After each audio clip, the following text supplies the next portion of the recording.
গল্প আহা তোমার সঙ্গে প্রাণের খেলা। লেখিকা সাবিহা আলী কবির। কি হলো? তোমার পার্সে চেক করেছো? একবার তো করেছি, দেখি আবার। হিয়া ওর পার্স উপর করে ইমিগ্রেশন কাউন্টারের ডেস্কে ফেলে দিল। ইমিগ্রেশন অফিসার কটমট করে তাকিয়ে আছে হিয়ার স্যানিটারি ন্যাপকিনের প্যাকেটের দিকে। লোকটার একটু চক্ষু লজ্জাও নেই। পার্থ বুঝতে পারে না এত গুরুত্বপূর্ণ সরকারি পদে এরকম লোক চাকরি পায় কি করে। হেয়ার ব্যাগে lip balm, chewing gum, wet tissue, paracetamol, antacid, tiger balm পর্যন্ত আছে, শুধু ওর পাসপোর্টটাই নেই। কাল রাতে তোমাকে যখন জিজ্ঞেস করেছিলাম পাসপোর্ট নিয়েছো, তুমি বললে নিয়েছি। হ্যাঁ নিয়েছিলাম তো। নিলে এখন কোথায় গেল? ভাই আপনারা আপনাদের সাংসারিক আলোচনা একটু সরে করুন, পেছনে অনেক লম্বা লাইন। দয়া করে আমাদের ইমিগ্রেশন চেক ইন করতে দিন। পার্থ হিয়াকে নিয়ে সাইডে এসে দাঁড়ালো। মোবাইলে সময় দেখলো। 1টার সময় ওদের ফ্লাইট, এখন বাজে 12টা, আর মাত্র 1 ঘন্টা সময় আছে। কি করবে মাথায় কিছু আসছে না। সকাল থেকে কি কি করেছে মনে করার চেষ্টা করলো। সকাল 9টায় সাদাত আর ফাহমিদার গাড়ি নিয়ে আসার কথা, ওকে আর হিয়াকে নিয়ে, তারপর সবাই মিলে একসাথে এয়ারপোর্ট আসবে। সাদাতদের আসতে 9:30 বেজে যায়। হিয়া আর পার্থ আগের দিন রাতেই সব গুছিয়ে রেখেছিল। বের হওয়ার সময় সব চেক দেয়া হয়েছিল কাগজপত্র, শুধু হিয়ার পাসপোর্ট বাদে। পার্থ ভেবেছিল হিয়ার পাসপোর্ট ওর ব্যাগে আছে। আল্লাহই জানে রাস্তায় পড়ে গেল কিনা। সবাই মিলে গ্রুপ ট্রিপে যাচ্ছে ওরা, সাদাত, ফাহমিদা, পার্থ, হিয়া, নিলয় আর তমা। নিলয় আর তমা অবশ্য পরের ফ্লাইটে আসবে। হঠাৎ নিলয়ের একটা কাজ পড়ে গেছে, তাই ফ্লাইট টাইমটা চেঞ্জ করেছে। সবকিছু তন্ন তন্ন করেও খুঁজে হিয়ার পাসপোর্টটা পাওয়া গেল না। পার্থ বাসায় ফোন দিল। আম্মা দেখো তো আমাদের ঘরে যে হিয়ার পাসপোর্টটা বেড়ে বা আমার কম্পিউটার টেবিলের উপর আছে কিনা। কেন, কি হয়েছে? পাসপোর্ট পাচ্ছে না, তাহলে যাবে কি করে? তুমি দেখো না আগে। ওকে আমি দেখে তোকে কল ব্যাক করছি। সাদাত আর ফাহমিদার ইমিগ্রেশন আগেই হয়ে গিয়েছে। ওরা পার্থ আর হিয়ার জন্য ওয়েট করছে। ফাহমিদা ফিসফিস করে সাদাতকে বলল, এই হিয়া মেয়েটাকে আমার তেমন দায়িত্ববান মনে হয় না, কেমন যেন আলাভোলা টাইপের। কি দেখে যে পার্থ ভাই ওকে বিয়ে করলো? সাদাতও ফিসফিসিয়ে জবাব দিল, আরে কি বলো তুমি, পাসপোর্ট ঠিক আছে কিনা এগুলো দেখা হাজবেন্ডের কাজ। পার্থর উচিত ছিল ওদের দুজনের পাসপোর্ট টিকিট সব একসাথে গুছিয়ে আনার। এখন কি হবে? ওরা যেতে পারবে না। জানি না, দেখি কি হয়। হ্যালো পার্থ। হ্যাঁ আম্মা বলো, পেয়েছো? আরে হিয়ার সবুজ ব্যাগটা আছে না, যেটা নিয়ে ও স্কুলে যায়, ওটার মধ্যে ছিল। এজন্যই তো হিয়া বার বলছিল ও ব্যাগের মধ্যে রেখেছে। কি বুদ্ধিমতী মেয়ে না বিয়ে করেছিস, যেই ব্যাগ নিয়ে যাবে না সেটার মধ্যে রেখেছে। ওকে ওকে বলে তাড়াতাড়ি স্পিকার অফ করে ফোনটা কানে নিল পার্থ। হিয়া একটু দূরে দাঁড়িয়ে আছে ঠিকই, কিন্তু মার জোরালো গলা শুনে ফেলার কথা। ওর চেহারা দেখে অবশ্য কিছু বোঝা যাচ্ছে না। আচ্ছা মা শোনো, আমি দারোয়ান ভাইকে বলছি, তুমি ওনাকে পাসপোর্টটা দিও আর উবারের ভাড়াও দিয়ে দিও। হিয়া আম্মা পাসপোর্ট পেয়েছেন। যাক বাঁচা গেল। দারোয়ান ভাইকে দিয়ে পাঠিয়ে দিবেন। কিন্তু জিগাতলা থেকে 1 ঘন্টার মধ্যে আসতে পারবে না কোনোদিনও। সাদা তুই আর ফাহমিদা চলে যা, আমি দেখি ট্রাভেল এজেন্সিতে কথা বলে পরের ফ্লাইট কখন। আরে আগে কথা বলে দেখ পরের ফ্লাইট কখন আর সিট আছে কিনা। ইউনাইটেড ট্রাভেল এজেন্সির কর্ণধার জামান ভাইকে ফোন দিল পার্থ। হ্যালো জামান ভাই। আমি পার্থ। পুরো ঘটনা শুনে জামান ভাই বললেন, পরের ফ্লাইট সন্ধ্যা 7টায়, সেই ফ্লাইটে কোনো সিট নাই। আপনারা এক কাজ করতে পারেন, আপনাদের গ্রুপের যে দুজন 7টার ফ্লাইটে যাবে তারা যদি এখন চলে যায়, তাহলে আপনারা ওনাদের জায়গায় ওই ফ্লাইটে চলে গেলেন। এই চেঞ্জটা করে দেয়া যাবে। পার্থ নিলয়কে ফোন লাগালো। কই তুই? আমি তো একটা সাইটের কাজ দেখতে সাভার এসেছি। শোন, একটা সমস্যা হয়েছে। নিলয়কে সব খুলে বলল পার্থ। দেখ, আমার তো সাইটের কাজ শেষ হতে হতে 4টা 5টা বেজে যাবে। আমি বাড়ি যেয়ে ডাইরেক্ট এয়ারপোর্ট চলে যাব। আমার পক্ষে এখন আসা কোনোভাবেই সম্ভব না। কিন্তু একটা কাজ করা যায়, আমি তোমাকে বলি, আমাদের লাগেজ তো সব রেডি। হিয়া ভাবির জায়গায় যদি তোমা চলে যায়, আমি হিয়া ভাবিকে পরের ফ্লাইটে নিয়ে আসলাম। তোমাকে রাজি হবে? আমি কথা বলে তোকে জানাচ্ছি, দাঁড়া।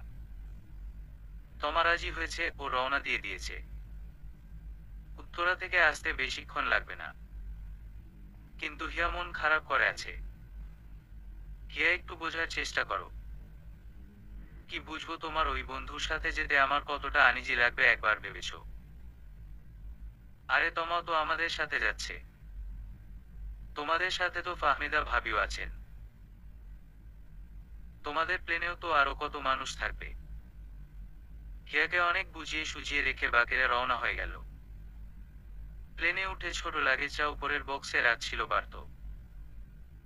ফাহমিদা ওকে দেখেই বলল, পার্থ ভাই, মন খারাপ করেন না, অল্প সময়ের ব্যাপার। ফাহমিদা এমন ভাবে ভাই বলে রীতিমতন লজ্জায় লাগে। পার্থর পাশে হিয়ার সিটে সাদাত এসে বসেছে, আর ফাহমিদার সাথে তমা। সিটে বসার পর হিয়ার জন্য মনটা খারাপ হয়ে গেল। আহারে, বিয়ের পর এটা ওদের প্রথম ট্রিপ। এই ট্রিপকে হানিমুন বলতে চায় না পার্থ,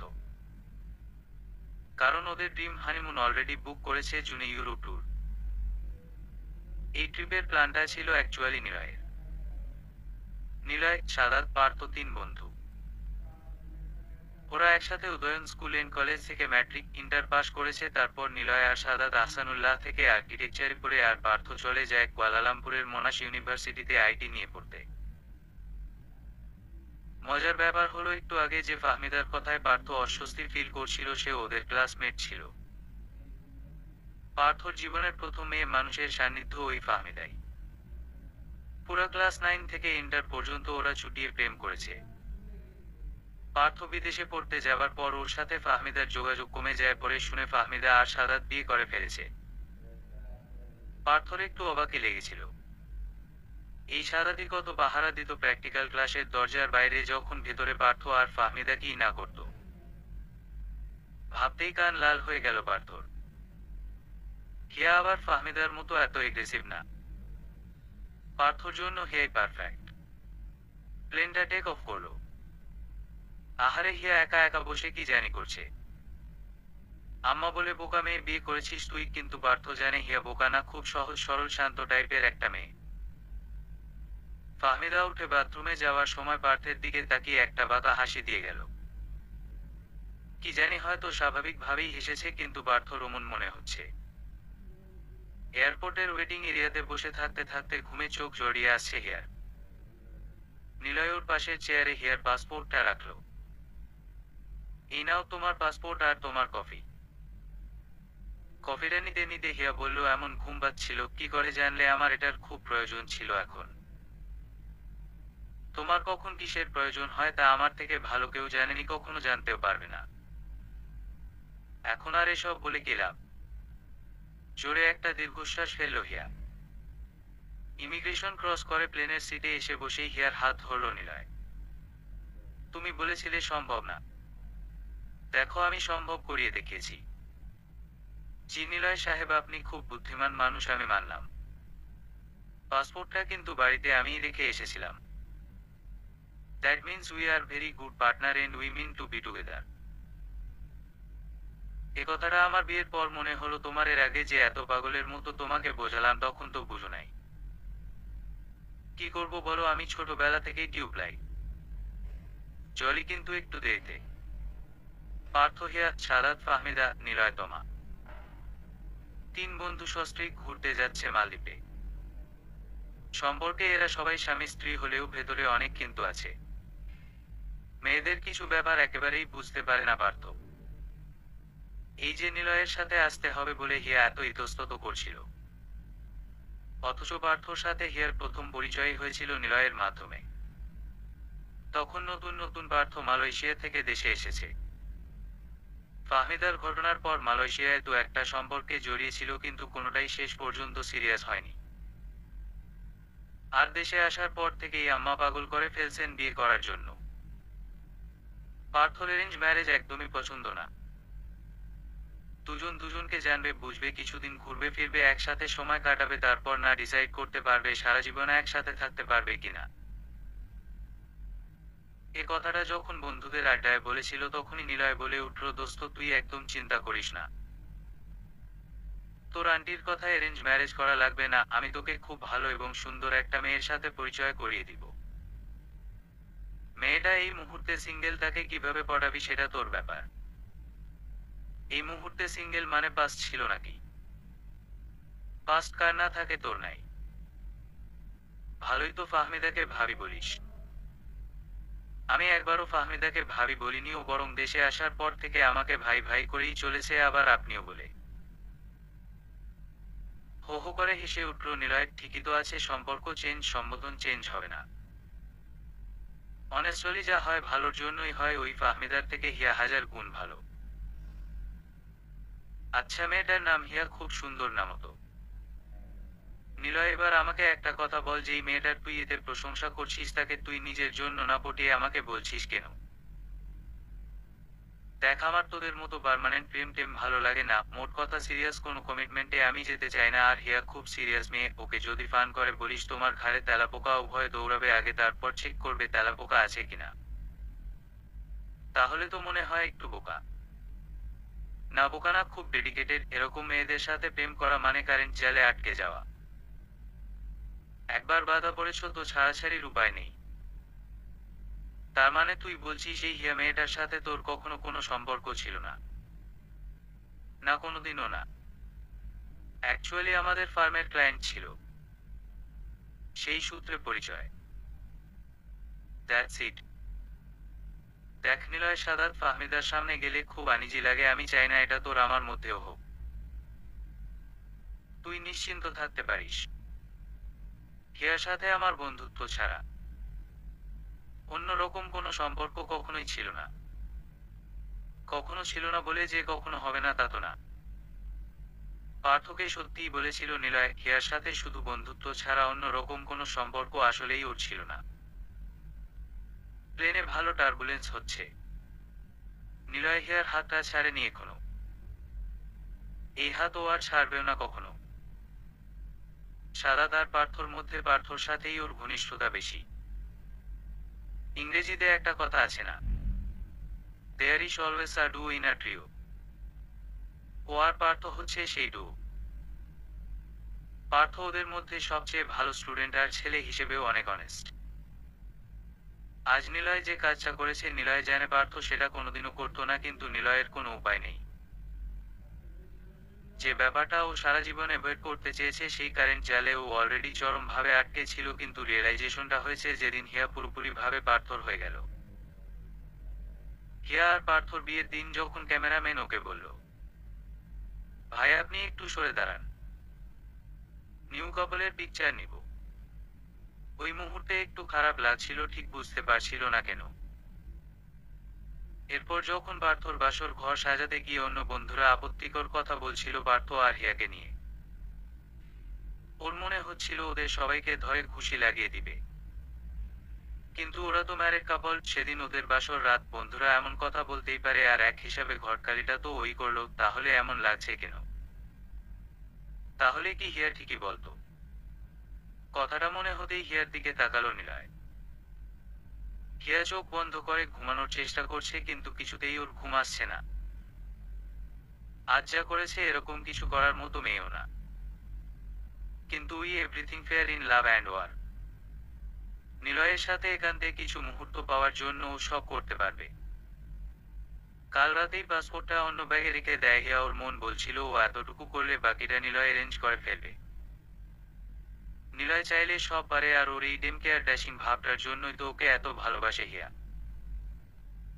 আজকে থেকে না, যেদিন প্রথম দেখেছে সেদিন থেকে একেবারে ফার্স্ট সাইট লাভ যাকে বলে। হিয়াদের বাড়ির ডিজাইন যে আর্কিটেক্ট করেছিলেন তারই আন্ডারে অ্যাসিস্ট্যান্ট হিসাবে কাজ করত নিলয়। সে আর্কিটেক্ট সাহেব নিজে তেমন আসতেন না, সব সময় অ্যাসিস্ট্যান্টকেই পাঠিয়ে দিতেন। এদিকে হিয়ার ডাক্তার বাবা চেম্বার নিয়ে এত ব্যস্ত, হিয়াকে বলে দিয়েছিল বাড়ির ডিজাইনের ব্যাপারটা তুই দেখিস।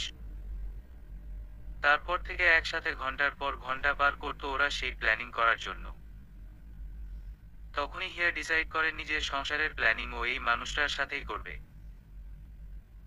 হিয়া জানে আর 10টা বাঙালি মেয়ের সাথে তুলনা করলে ও ভালোই সুন্দরী, শিক্ষিত আর ওর ফ্যামিলির অবস্থাও ভালো, সেই হিসাবে কোনো ছেলেই ওকে রিজেক্ট করতে পারবে না। আর রিজেক্ট তো হিয়া এতদিন করে আসছে, অন্য সবাইকে ওকে যে কেউ রিজেক্ট করতে পারে সেটা ও কল্পনাও করতে পারেনি। এজন্যই যেদিন বাড়ির ডিজাইন ফাইনাল হলো সেদিনই সরাসরি বলেছিল নিলয়কে ওর ভালো লাগার কথা। নিলয়ের উত্তর শুনে থ হয়ে গিয়েছিল। শুধু প্রেম করতে চাইলে করতে পারি, আমার প্রেমে প্রবলেম নেই, কিন্তু সিরিয়াস প্রেম যে আর পরিণতি বিয়ে সেটা করতে পারবো না। আমার বিয়েতে অ্যালার্জি আছে। ওই মুহূর্তে নিলয়ের সামনে আর কিছুই বলতে পারেনি হিয়া, ওকে যে কেউ না করতে পারে এই ব্যাপারটা ডাইজেস্ট করতে অনেক সময় লেগেছিল ওর। পরে যখন নিলয় ফোন দিয়ে বলে, দেখো হিয়া, আমি তোমাকে কষ্ট দিতে চাইনি, যা সত্যি তাই বলেছি। তখন হিয়া বলেছিল, ভালোবাসাটা তোকে কি চায় না চায় তার উপর ডিপেন্ড করে, হয় না জাস্ট হয়ে যায়। আমি তোমাকে ভালোবাসি, এটা যেমন বদলানো যাবে না, তেমনি আমি আমার ভেতরে অনুভব করি তুমিও আমাকে ভালোবাসো, আর সেটাকেও বদলানো যাবে না। হয়তো এখন তুমি বুঝতে পারছো না, কিন্তু আমি জানি আজ হোক কাল হোক তুমিও আমার মতোই ফিল করবে। যেই ফিল করার কথা হিয়া বলেছিল সেটাই হিয়ার বিয়ের রাতে খুব ভালোভাবে বুঝতে পারে নিলয়। অনেকটা সেই সব বাচ্চাদের মতো যাদের নিজের কাছে থাকা একটা পুরানো খেলনা যেটা জীবনেও ধরে না, কিন্তু হঠাৎ একদিন অন্য কেউ সেটা ধরলে মনে হয় আরে এটাই তো আমার সবচেয়ে প্রিয় খেলনা, এটা আমি কাউকে দিব না। হিয়াকে হারানোর পর হিয়ার ভালোবাসা অনুভব করেছে নিলয়। হিয়াকে না হারালে হিয়াকে এভাবে পাওয়া হতো না। আর সত্যিকারের ভালোবাসার অনুভূতি কি নিলয় জীবনেও জানতে পারত না। সত্যিকারের ভালোবাসা মানে true love. Do you believe true love exist? অবশ্যই, কেন থাকবে না। আমাকে আর ফাহমিদাকেই দেখো, আমরা দুজন দুজনকে প্রচন্ড ভালোবাসি, পাগলের মতো ভালোবাসি, একজন আরেকজনকে ছাড়া একদমই থাকতে পারি না। কি শুরু করলা সাদাত? চুপ করো তো, ধমক দিয়ে সাদাতকে থামালো ফাহমিদা। সাদাত আর তোমা কথা বলছে ট্রু লাভ নিয়ে। অস্ট্রেলিয়ায় বর্ণ ব্রড আপ, তোমার ধারণা ট্রু লাভ বলে কিছু নেই, সবটাই ফিজিক্যাল অ্যাট্রাকশন। পার্থ ভাই আপনার কি মতামত? সাদাত রাইট নাকি তোমা? ফাহমিদার আর খেয়ে দিয়ে কাজ নেই। জানে পার্থ আনিজি ফিল করে। ওর মতো এমন স্বাভাবিক হতে পারে না। তাও ওদের কথার মধ্যে ওকে ঢুকাবেই ও। আমি কি বলবো? আমার কোনো ধারণা নেই। তমা বলে উঠল, তাহলে যে নিলয় বলে, you are the most experience one, you start dating from school. সাদা জুস খাচ্ছিল বেচারা, চরম বিষম খেল। নিজেকে কোনোমতে সামলে বলল, মেয়েরা কেউ ওয়াশরুমে গেলে যে আসতে পারো, একটু পর আবার বোটে লং জার্নি করতে হবে। সাদাতরা ইতিমধ্যে ল্যান্ড করে ওদের রিসোর্টের বোটের জন্য ওয়েট করছে। ফাহমিদা ভাবছে হিয়ার মতো তোমা মেয়েটাও দেখছি বোকা, কোথায় কি বলতে হবে কিচ্ছু জানে না। সাদাত ভাবছে ফাহমিদার কি এখনো পার্থর প্রতি দুর্বলতা আছে? থাকতেও পারে, প্রথম প্রেম বলে কথা। তমা ভাবছে সো ব্যাকডেটেড বোরিং পিপল, এদের সাথে এই ট্রিপে আসাই উচিত হয়নি। আর পার্থ ভাবছে আহারে আমার হেয়াটা না জানি কত বড় হচ্ছে। আর ওদিকে প্লেনে নিলয়ের একটা কথায় হিয়া এমন জোরে হেসে উঠল যে বিমান বালা এসে চুপ করতে বলে গেল। কিন্তু হিয়া তো হাসি থামাতেই পারছে না। কি মনে হয় কেমন কাটবে এদের হলিডে? কেন যাবে না কেন? হিয়াদের প্লেন ল্যান্ড করতে তো অনেক দেরি, এতক্ষণ বসে থেকে কি করবি? আমাদের সাথে চল, ওদেরকে নিতেও তো রিসোর্টের লোকেরা বোট পাঠাবে। না সাদাত, হিয়া খুব অস্বস্তি ফিল করছিল, আমার ওকে এভাবে রেখে আসা উচিত হয়নি। এখন আর ওকে না নিয়ে কোথাও যেতে পারবো না। পার্থকে রেখে সাদাতরা বেরিয়ে গেল অনেকগুলো ছোট ছোট আইল্যান্ড নিয়ে মালদ্বীপ। এয়ারপোর্ট এক দ্বীপে আর ওদের রিসোর্ট আরেকটা দ্বীপে। এয়ারপোর্ট থেকে 2 ঘন্টা বোটে করে যেতে হয়। ভারত মহাসাগরের জল কেটে তীব্র গতিতে ছুটে চলেছে সাদাতের বোটটা। তমা খুব এনজয় করছে, ফাহমিদা চোখ বন্ধ করে রেখেছে, মনে হয় একটু ভয় পেয়েছে। সাদাত ফাহমিদার হাতটা নিজের হাতে নিল। কি ভয় পাচ্ছ? সাদার জানি না, ভয় তো পাবই। ভয় পেও না, আমি তো আছি। সাদাত তোমাকে মিথ্যা বলেনি, আসলেই ও ফাহমিদাকে অনেক ভালোবাসে। ফাহমিদাকে প্রথম দেখার দিনটা আজও স্পষ্ট মনে আছে সাদাতের। 9-এ পড়তো, প্রথম পিরিয়ডে ফিরোজ স্যারের ফিজিক্স ক্লাস চলছিল। ফাহমিদা দরজার সামনে এসে দাঁড়ালে স্যার বললেন, তুমি তো পুরো 10 মিনিট লেট। ক্লাস খুঁজে পাচ্ছিলাম না স্যার। স্যার সবার সাথে পরিচয় করিয়ে দেন, ও হচ্ছে ফাহমিদা আলম, নতুন ভর্তি হয়েছে। খুব ভালো স্টুডেন্ট, ওর আগের স্কুলে সব সময় ফার্স্ট হতো। পাশ থেকে নিলয় বলে উঠল, স্কুলটা মনে হয় বেশি ভালো ছিল না স্যার। আর সবাই জোরে হেসে উঠল। ফিরোজ স্যার বললেন, তোমরা হেসো না, আমি ওর একাডেমিক রেকর্ড দেখেছি, খুবই ভালো। ফাহমিদা, আশা করি তুমি আগের স্কুলের মতো এখানেও তোমার পারফরমেন্স ধরে রাখবে। প্রথমেই স্যার ওর প্রশংসা করেছিল, এজন্য কিনা জানি না, একমাত্র সাদাত ছাড়া ক্লাসের কেউই ফাহমিদার সাথে খুব প্রয়োজন ছাড়া কথা বলতো না। বেচারি একরকম একঘরে হয়ে গিয়েছিল। তখন থেকেই সাদাতের খুব মায়া হতো ফাহমিদার জন্য, আর সেই মায়া থেকেই একসময় ভালোবাসা হয়ে যায়। সাদাতদের পুরো ইয়ার 9-এ সবচেয়ে ভালো স্টুডেন্ট পার্থ, সেও সব সময় ফার্স্ট হয়। সামনে বার্ষিক পরীক্ষায় জোরালো গুঞ্জন চলছে, মনে হয় পার্থর রেকর্ড এবার ব্রেক হয়ে যাবে। প্র্যাকটিক্যাল পরীক্ষার আগের দিন নিলয় এসে সাদাতকে বলল, সাদাত, যদি কোনোভাবে ফাহমিদা ফার্স্ট হয়ে যায় আমাদের গ্রুপের মান ইজ্জত কিছু থাকবে না, সো আমাদের কিছু একটা করতে লাগবে। কি করতে চাস? সেটাই ভাবছি শোন, আমার মাথায় একটা বুদ্ধি এসেছে। দেখ, কোনো 2 নম্বরই বুদ্ধি হলে আমি নেই তাতে। আমাদের গ্রুপের মান ইজ্জত বাঁচাতে হলে এটা ছাড়া কোনো উপায় নেই, আর ফাহমিদা একমাত্র তোর কথাই বিশ্বাস করবে। শোন, ফাহমিদা সব সময় সবার আগে স্কুলে আসে, তুই এক কাজ করবি, প্র্যাকটিক্যাল পরীক্ষার দিন খুব সকাল সকাল স্কুলে এসে মেন গেটের কাছে থাকবি। ফাহমিদা ঢুকলে ওকে বলবি প্র্যাকটিক্যাল পরীক্ষার রুম চেঞ্জ হয়েছে। সাদাত, প্লিজ আমাদের প্ল্যান আবার পার্থকে বলিস না, ও যে আদর্শবান, কিছুতেই রাজি হবে না। স্কুল লাইফের ঘটনা, বয়স আর কত, কোনটা ঠিক না অত শত বোঝার বয়স হয়নি। সাদাত তাই করলো যেভাবে নিলয় বলে দিয়েছিল। রুম নম্বরটা সাদাতের এখনো মনে আছে, 4 তলায় 405 নম্বর রুম। সাদাত ভেবেছিল ফাহমিদা এত চালাক, ও বুঝি সাদাতের কথা বিশ্বাস করবে না। কিন্তু ফাহমিদা কোনো সন্দেহই করেনি, ও আসলে ভাবতেই পারেনি সাদাত কখনো এমন কিছু করতে পারে। ফাহমিদা রুমে ঢোকার সাথে সাথে বাইরে থেকে ছিটকানি লাগিয়ে দিয়েছিল সাদাত। ওদের প্র্যাকটিক্যাল পরীক্ষা ছিল দোতলায়, তাই 4 তলায় তো আর কেউ যাবে না। ফাহমিদা চিল্লালেও কেউ শুনবে না। নিলয় বলেছে বেশি না 2 ঘন্টা আটকে রাখলেই হবে। ফাহমিদা যখন খুব কাঁদছিল, সাদাত, প্লিজ এমন করো না, আমি পরীক্ষায় খারাপ করলে আমার আম্মু আমাকে অনেক মারবে। সাদাতের খুব খারাপ লাগছিল, কিন্তু ওকে যেতে দিলে নিলয় ওর উপর রাগ করবে, বলবে তোকে দিয়ে কোনো কাজই হয় না। সেদিন আর ফাহমিদা প্র্যাকটিক্যাল পরীক্ষা দিতে পারেনি, দেরি হয়ে গিয়েছিল বলে স্যার আর ওর পরীক্ষা নেননি।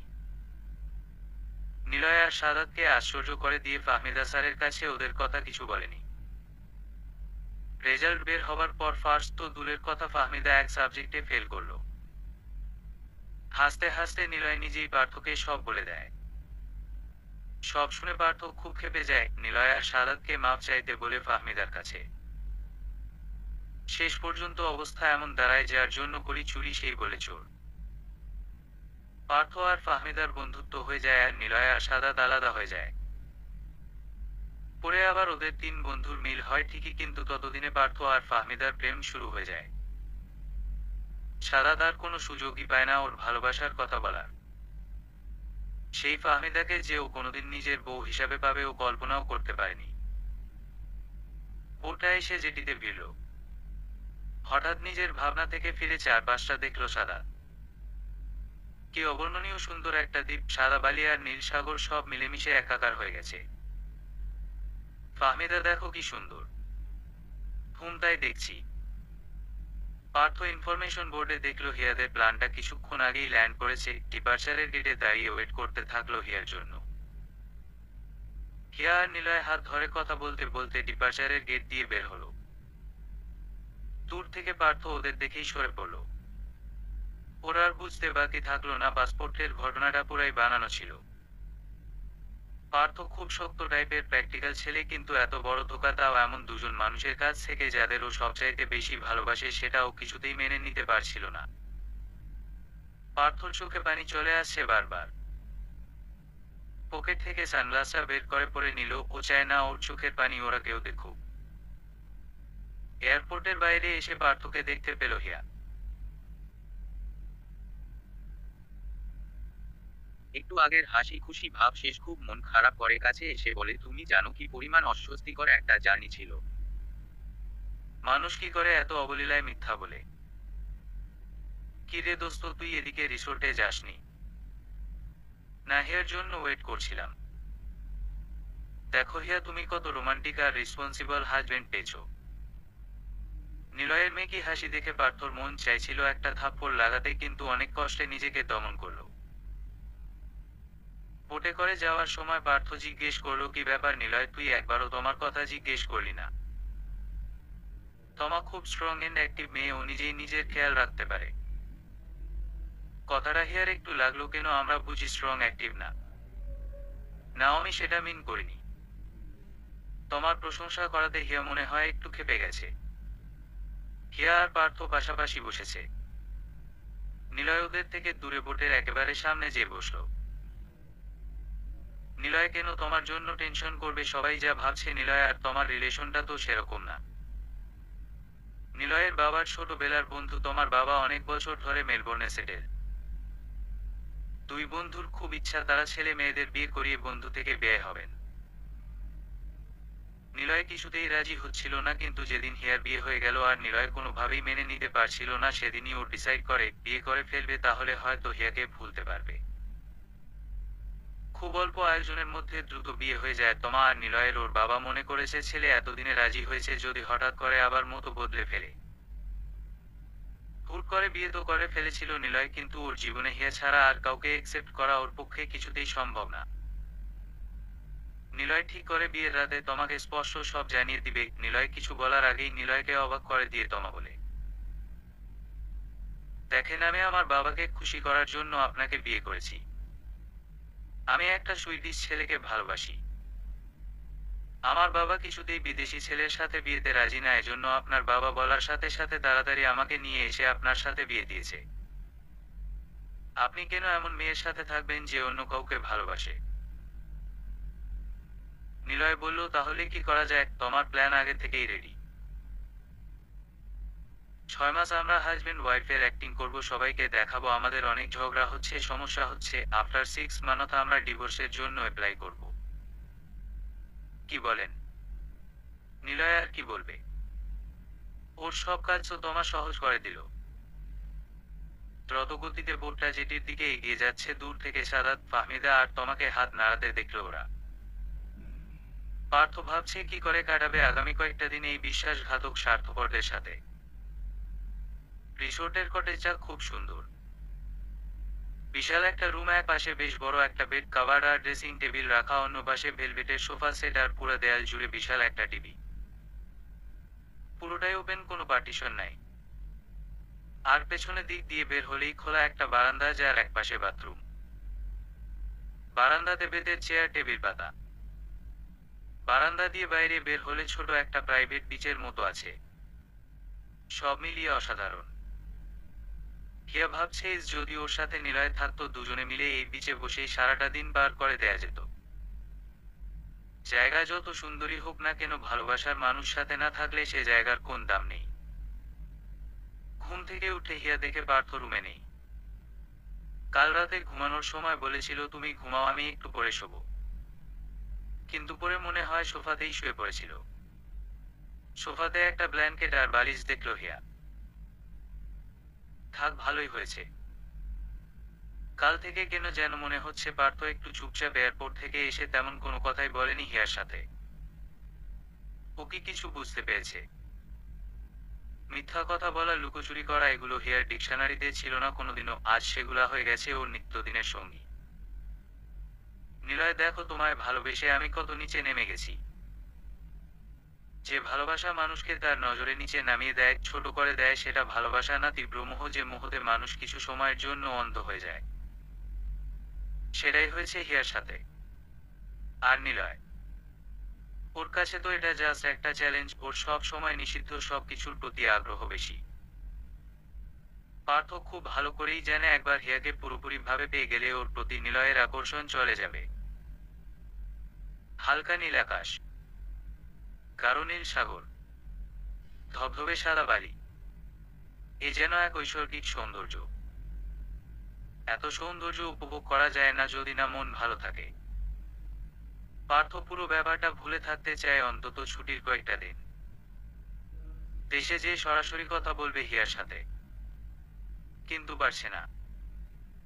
ঘুরে ফিরে মনে পড়ে যাচ্ছে কি ঝক্কিটাই না হলো ঢাকা এয়ারপোর্টে পাসপোর্ট নিয়ে, আর সেটা পুরাই বানানো ছিল। ওকে কি ওরা এতই বোকা ভাবে? আশ্চর্য। নিলয়কে তো জিজ্ঞেস করেছিল হিয়াকে পছন্দ করে কিনা, তখন না করলো কেন? সম্পর্ক কি কোনো ফাজলামো নাকি? এ আছি না এমন করে হয়? হতে পারে নিলয়ের জন্য, কিন্তু পার্থর জন্য না। অনেকগুলো গাঙচিল একদম নিচে দিয়ে উড়ে গেল। খুব ভোরে উঠে হাঁটতে বের হয়েছে পার্থ। কেন যেন হিয়ার সাথে এক রুমে থাকতে পারছিল না, দম বন্ধ হয়ে আসছিল। পাখিগুলোকে দেখে একটা কথা মনে হলো পার্থর।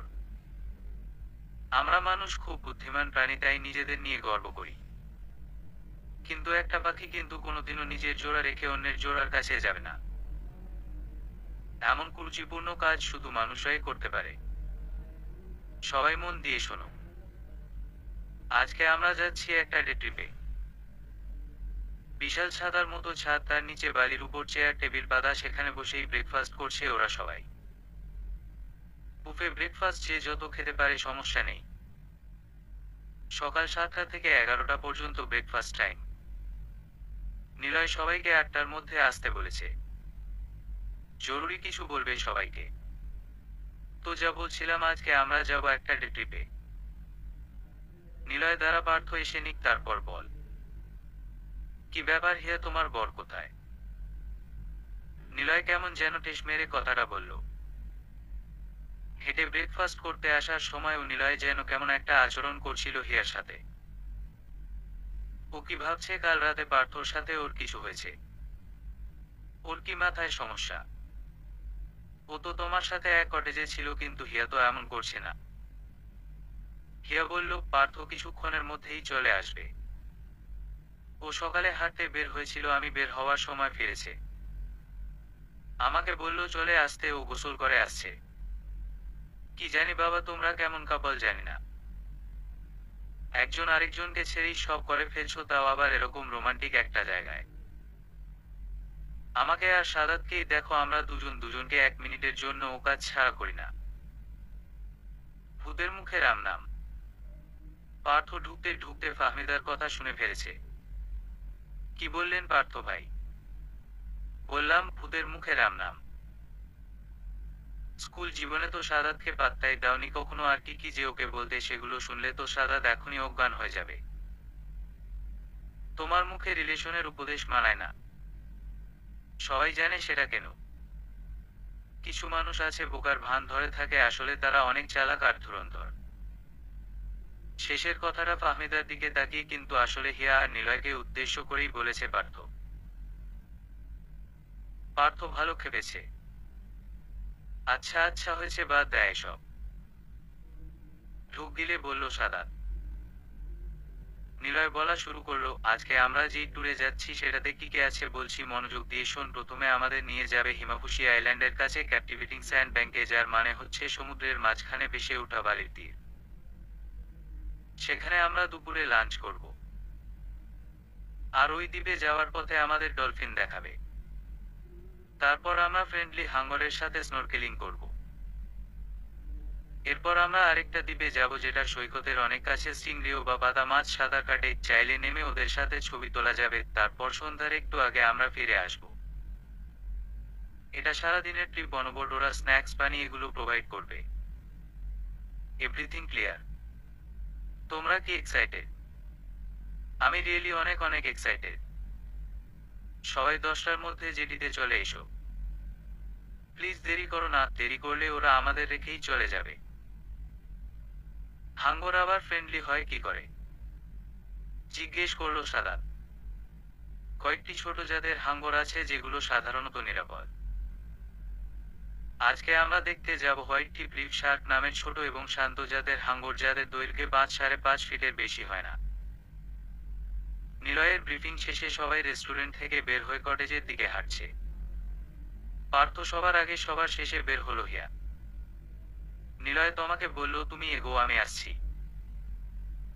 নিলয় থেমে হিয়ার জন্য ওয়েট করলো, পাশাপাশি আসতেই জিজ্ঞেস করলো কিছু হয়েছে? পার্থর মুড অফ কেন? আমার সাথে কোনো কথা বললো না যে? মনে হয় কিছু আজ করতে পারছে। কি বলো? কেন, সমস্যা কি জানলে তো ভালোই। এগুলো কি বলছো? ও আমার বেস্ট ফ্রেন্ড, ওকে আমি হারাতে চাই না। বা বেস্ট ফ্রেন্ডের বউয়ের সাথে প্রেম করছো আর বলছো ফ্রেন্ডকে হারাতে চাও না? আসলে তোমাকে না আমি মাঝে মাঝে একদমই বুঝতে পারি না। নিলয়ের উপর রাগ করে দ্রুত এগিয়ে যে পার্থর পাশে পাশে হাঁটতে লাগলো হিয়া। যথারীতি 10টার দিকে রওনা হয়ে গেল সবাই। রিসোর্ট থেকে বোট ছাড়ার আধা ঘন্টা পরই গভীর সমুদ্রে চলে আসলো ওদের বোট, আর একটু পরই ঝাঁকে ঝাঁকে ডলফিন দেখতে পেল। ওদের ট্যুর গাইড বলল আপনাদের ভাগ্য ভালো, এত ডলফিন একসাথে কমে দেখা যায়। ডলফিন খুব ফ্রেন্ডলি প্রাণী। একটা জায়গায় বোটটা থামিয়ে রাখলো কিছুক্ষণ। অনেকে নেমে সাঁতার কাটছে, স্নোরকেলিং করছে। গাইড বলল যারা সাঁতার জানে না তারাও স্নোরকেলিং করতে পারবে, কোনো সমস্যা নেই। একটা মাস্কের মতো মুখে লাগাতে হয় যার সাথে একটা লম্বা পাইপ থাকে। পাইপের মুখটা পানির উপরে রাখতে হয়, তাহলে পানির মধ্যে উল্টা হয়ে মুখ ডুবিয়ে বেঁচে থাকলেও শ্বাস নেওয়া যায়। খুব দারুণ পদ্ধতি। গাইড ভালো করে সবাইকে বুঝিয়ে দিল কিভাবে কি করতে হবে। পার্থ, নিলয় আর তমা নেমে গেল। ফাহমেদা নামে না, ও ভয় পায় আর তাই সাদা তো যাবে না। নিলয় আবার উঠে এসে হিয়াকে অনেক রিকোয়েস্ট করলো নামার জন্য, কিন্তু হিয়াও ভয় পায়। পার্থ পানির নিচে মুখ দিয়ে ভাসছে। পাতাল দুনিয়ার অপরূপ সৌন্দর্য দেখছে। কত রং বেরঙের মাছ, কি ঝকঝকে পরিষ্কার পানি। পানির নিচে সব কাচের মতো পরিষ্কার দেখা যাচ্ছে। একবার ভেবেছিল নামবে না, কিন্তু ও যদি না নামতো নিলয় ভাবতো ও ভয় পাচ্ছে, সেটা ও কিছুতেই চায় না। পার্থর মনে হচ্ছে ওর মাথাটা হালকা হয়ে গেছে। ও ডিসাইড করেছে আজই কটেজে যে ও হিয়াকে সরাসরি জিজ্ঞেস করবে।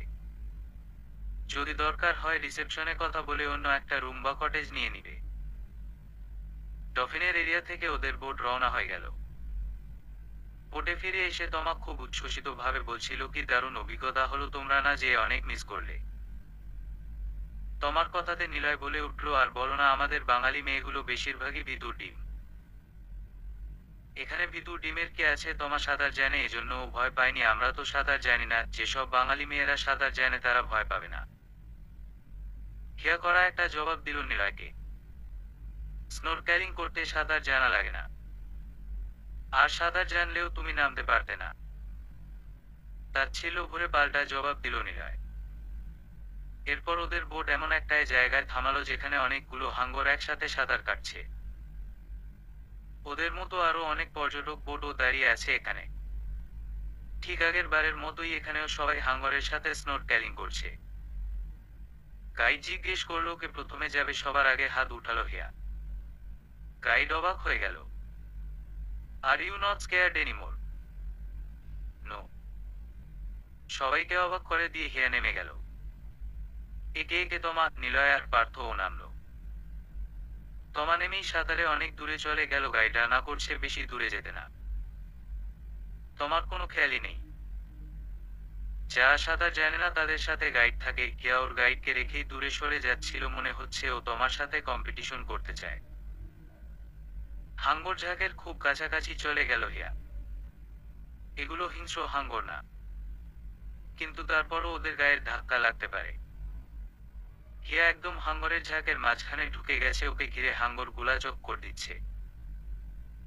হঠাৎ ব্যাপারটা খেয়াল করলো হিয়া, ভয়ে হাত পা ছেড়ে দিল। এখন আর বেঁচে থাকতেও পারছে না, মনে হচ্ছে ডুবে যাবেও।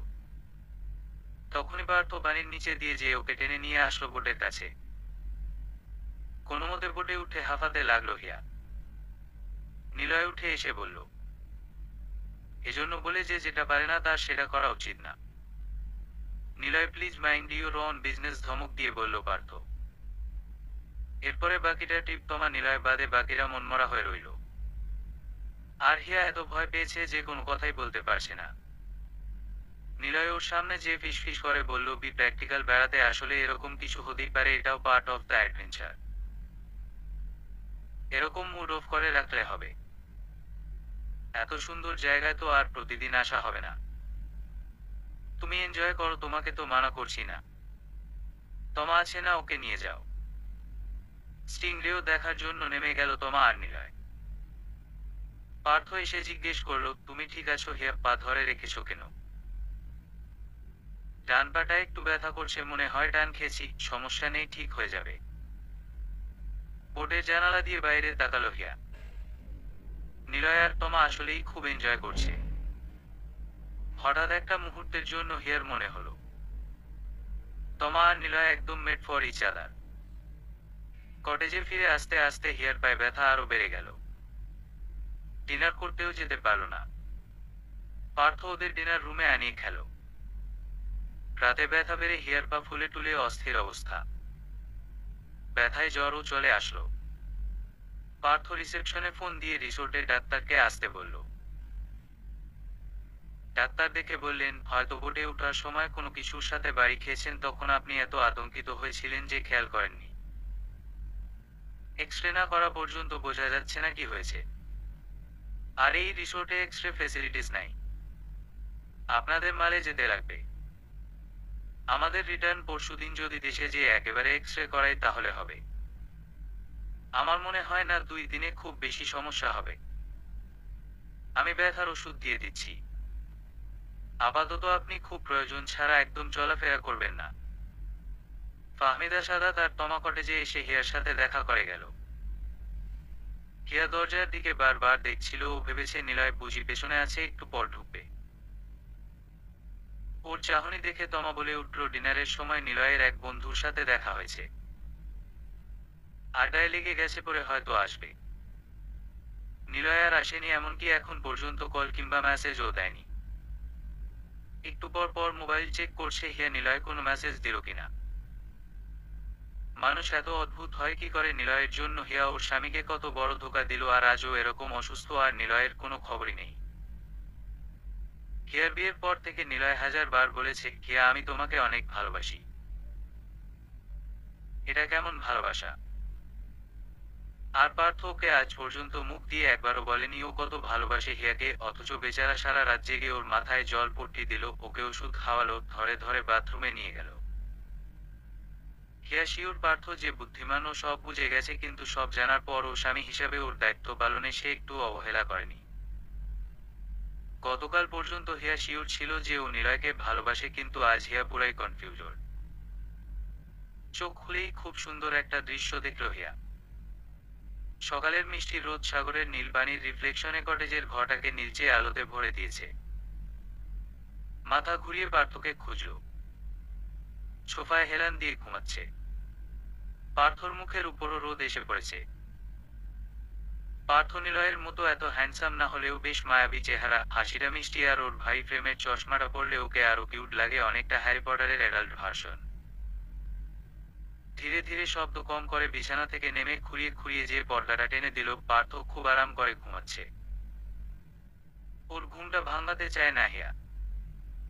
সারা রাত ব্যথা জ্বর সব মিলিয়ে ও নিজেও ঘুমাতে পারেনি, আর পার্থকেও ঘুমাতে দেয়নি। বাবা মার একমাত্র সন্তান হিয়া ছোটবেলা থেকেই আদুরে বেশ অল্পতেই কাহিল হয়ে যায়, আর গতকাল তো বেশ ভালো রকম ব্যথা পেয়েছে। টুম করে মোবাইলে শব্দ হলো, হাতে নিয়ে দেখলো নিলয় মেসেজ করেছে।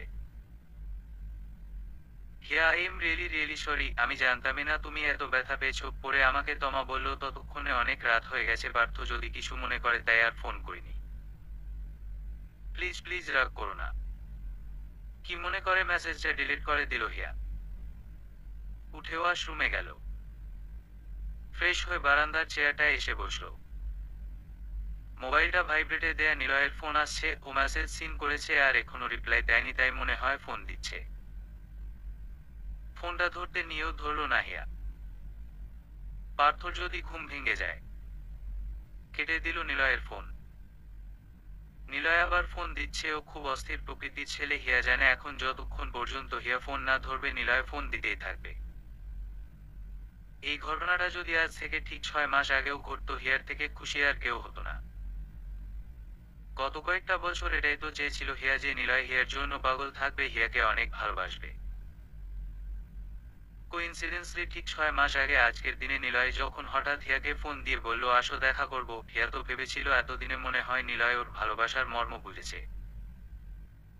নিলয়ের প্রিয় রং হলুদ, যেটা হিয়ার খুব অপছন্দের একটা রং, তারপরও মার শাড়ি থেকে বেছে বেছে একটা হলুদ রঙের জামদানি পরেছিল হিয়া। বেইলি রোডে যেতে বলেছিল নিলয়, যেয়ে দেখে মঞ্চ নাটকের টিকিট কেটেছে, বলল খুব ভালো একটা নাটক এসেছে, চলো দেখি। নাটক দেখতে বসেছে মাত্র আরেকটা ছেলে আসলো, নিলয় পরিচয় করিয়ে দিল, হিয়া ও আমার বন্ধু পার্থ, আর পার্থ ও হিয়া। কি হচ্ছে হিয়া ঠিক বুঝে উঠতে পারছিল না। নিলয়কে যখন ডেকেছে তো ওর বন্ধুকে কেন ডাকলো? নাটক শুরু হয়েছে 10 মিনিটও হয়নি, নিলয়ের একটা ফোন আসলো, এক্সকিউজ মি বলে উঠে গেল। সেই যে গেল আর খবর নেই। হিয়ার বুঝতে বাকি থাকলো না, পুরো ব্যাপারটাই নিলয়ের সাজানো, ওর আর পার্থর সেটিং করানোর জন্য ওর চোখ ফেটে পানি আসছিল। পার্থকে দেখে মনে হলো সেও জানতো না নিলয় এভাবে উঠে যাবে ওদের একা রেখে। হিয়াকে নার্ভাস দেখে পার্থ বলল, আপনি মনে হয় কিছু জানতেন না, তাই না? না। নাটকটা ভালো লাগছে না, অন্য কোথাও যাবেন? আর আপনি চাইলে আপনাকে বাসায় ড্রপ করে দিতে পারি।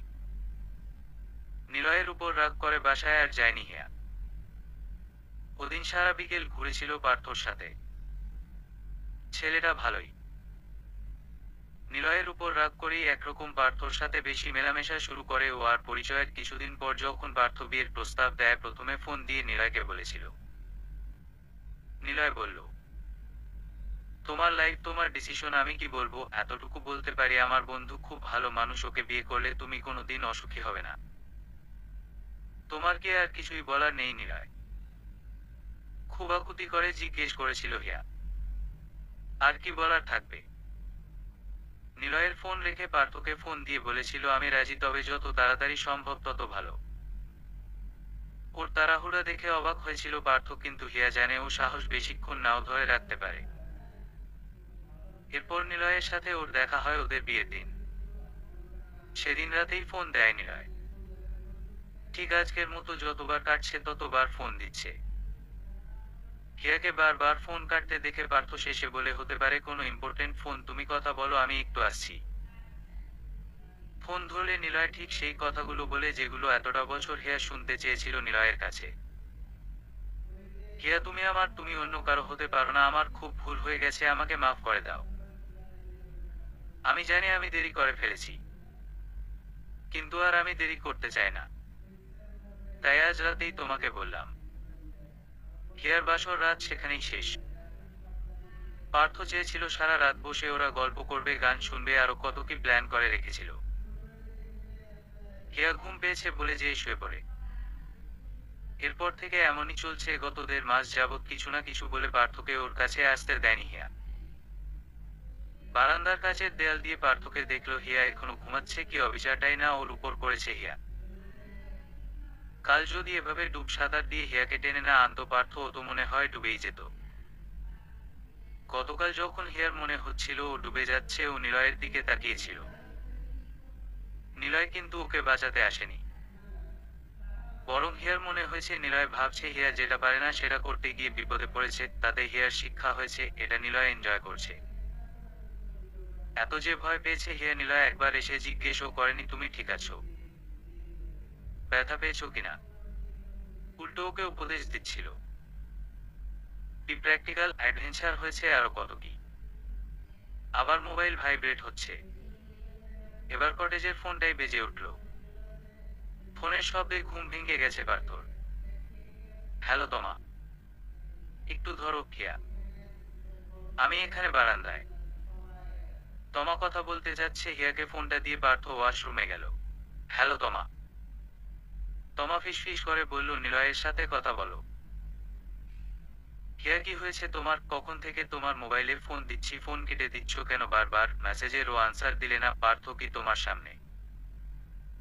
সামনে থাকলে মেসেজের রিপ্লাই তো দিতে পারো। আর কিছু বলবে? আর কিছু বলবো মানে? অন্য কোনো কিছু? অন্য আর কি বলবো? তুমি এতটাই রেসপন্সিবলের মতো কাজ করো, তোমাকে আর কি বলবো? কেমন আছো? তোমার ব্যথার কি অবস্থা? জ্বর কি কমেছে নাকি? এগুলা বলতে পারো? মানে আরে এগুলা তো বলতামই। বুঝলাম না তুমি এরকম বাঁকা ভাবে কথা বলছো কেন? এগুলো তোমাকে পার্থ বলেছে না যেও তোমার খেয়াল করে আর আমি করি না? তাই না? সত্যি বলো। পার্থ আমাকে কিছুই বলেনি। আমি বিশ্বাস করি না তোমার মতো এত সুন্দর শিক্ষিত মেয়েও কোনোদিনও হাতছাড়া করতে চাইবে না।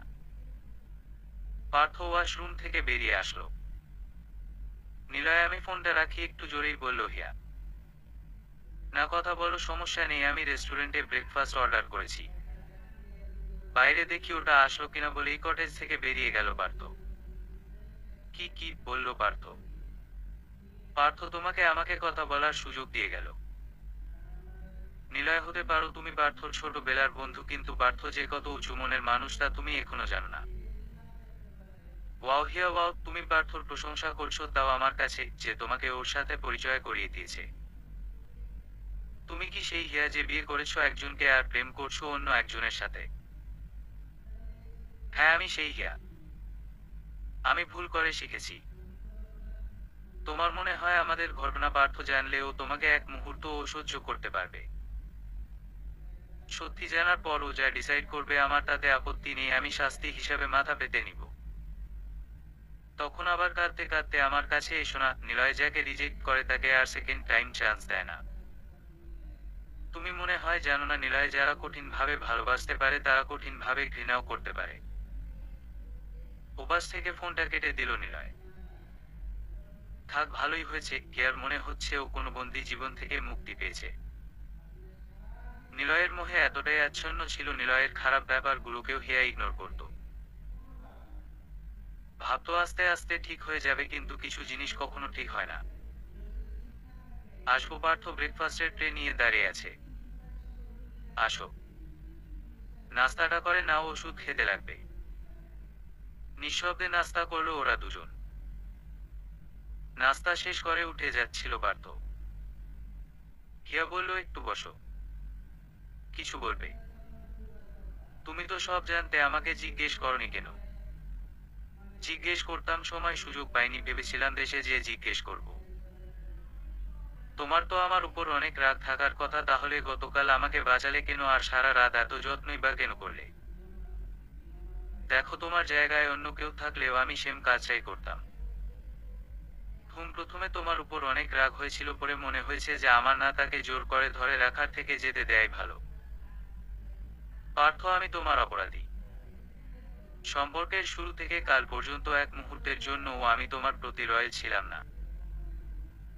নিলয়কে জেলাস করার জন্যই তোমাকে বিয়ে করেছিলাম, আর যখন নিলয় সত্যি জেলাস হয় তখন থেকে ওর সাথে সম্পর্ক শুরু, কিন্তু শুধুই প্রেম, অন্য কিছু নয়।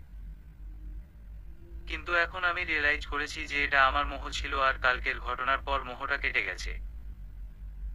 আমাদের সম্পর্কের কি হবে সেটা তোমার উপর ছেড়ে দিলাম। পার্থ একটা দীর্ঘশ্বাস ফেলল।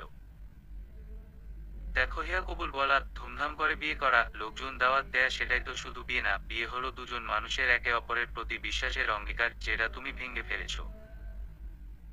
আর বিশ্বাস একবার ভাঙলে তা নতুন করে জোড়া লাগানো এত সহজ নয়। বিশ্বাস না করো, মাফ করতে পারবে না। যদি মাফ করো, যদি আরেকবার সুযোগ দাও, আমি জানি আজ হোক কাল হোক আমি তোমার বিশ্বাস অর্জন করতে পারবো। ইনশাল্লাহ। সুযোগ দেয়া বলতে, কাল দেশে গিয়ে আমি বলবো না যে তুমি চলে যাও। তুমি আমার স্ত্রী হিসেবে এতদিন যেমন ছিলে, চাইলে তেমনই থাকতে পারো। যদি সময়ের সাথে সাথে আমি তোমাকে কখনো মাফ করতে পারি, আমাদের সম্পর্ক আগে বাড়বে, আর নইলে ভেঙে যাবে। হিয়া মনে মনে বলল, তুমি আমাকে তোমার কাছে থাকতে দিলেই হবে, আমি তোমার বিশ্বাস ভালোবাসা সবই অর্জন করে নিব। মাঝে মাঝে চরম অপ্রিয় বিরক্তির জিনিসও অনেক আপন মনে হয়। এয়ারপোর্ট থেকে বাসায় যাওয়ার সময় রাস্তায় প্রচুর জ্যাম। কেন যেন আজ এই জ্যামও ভালো লাগছে, মনে হয় দেশে ফেরার আনন্দে। মাত্র কয়েকদিন পর ফিরেছে, মনে হচ্ছে না জানি কতদিন।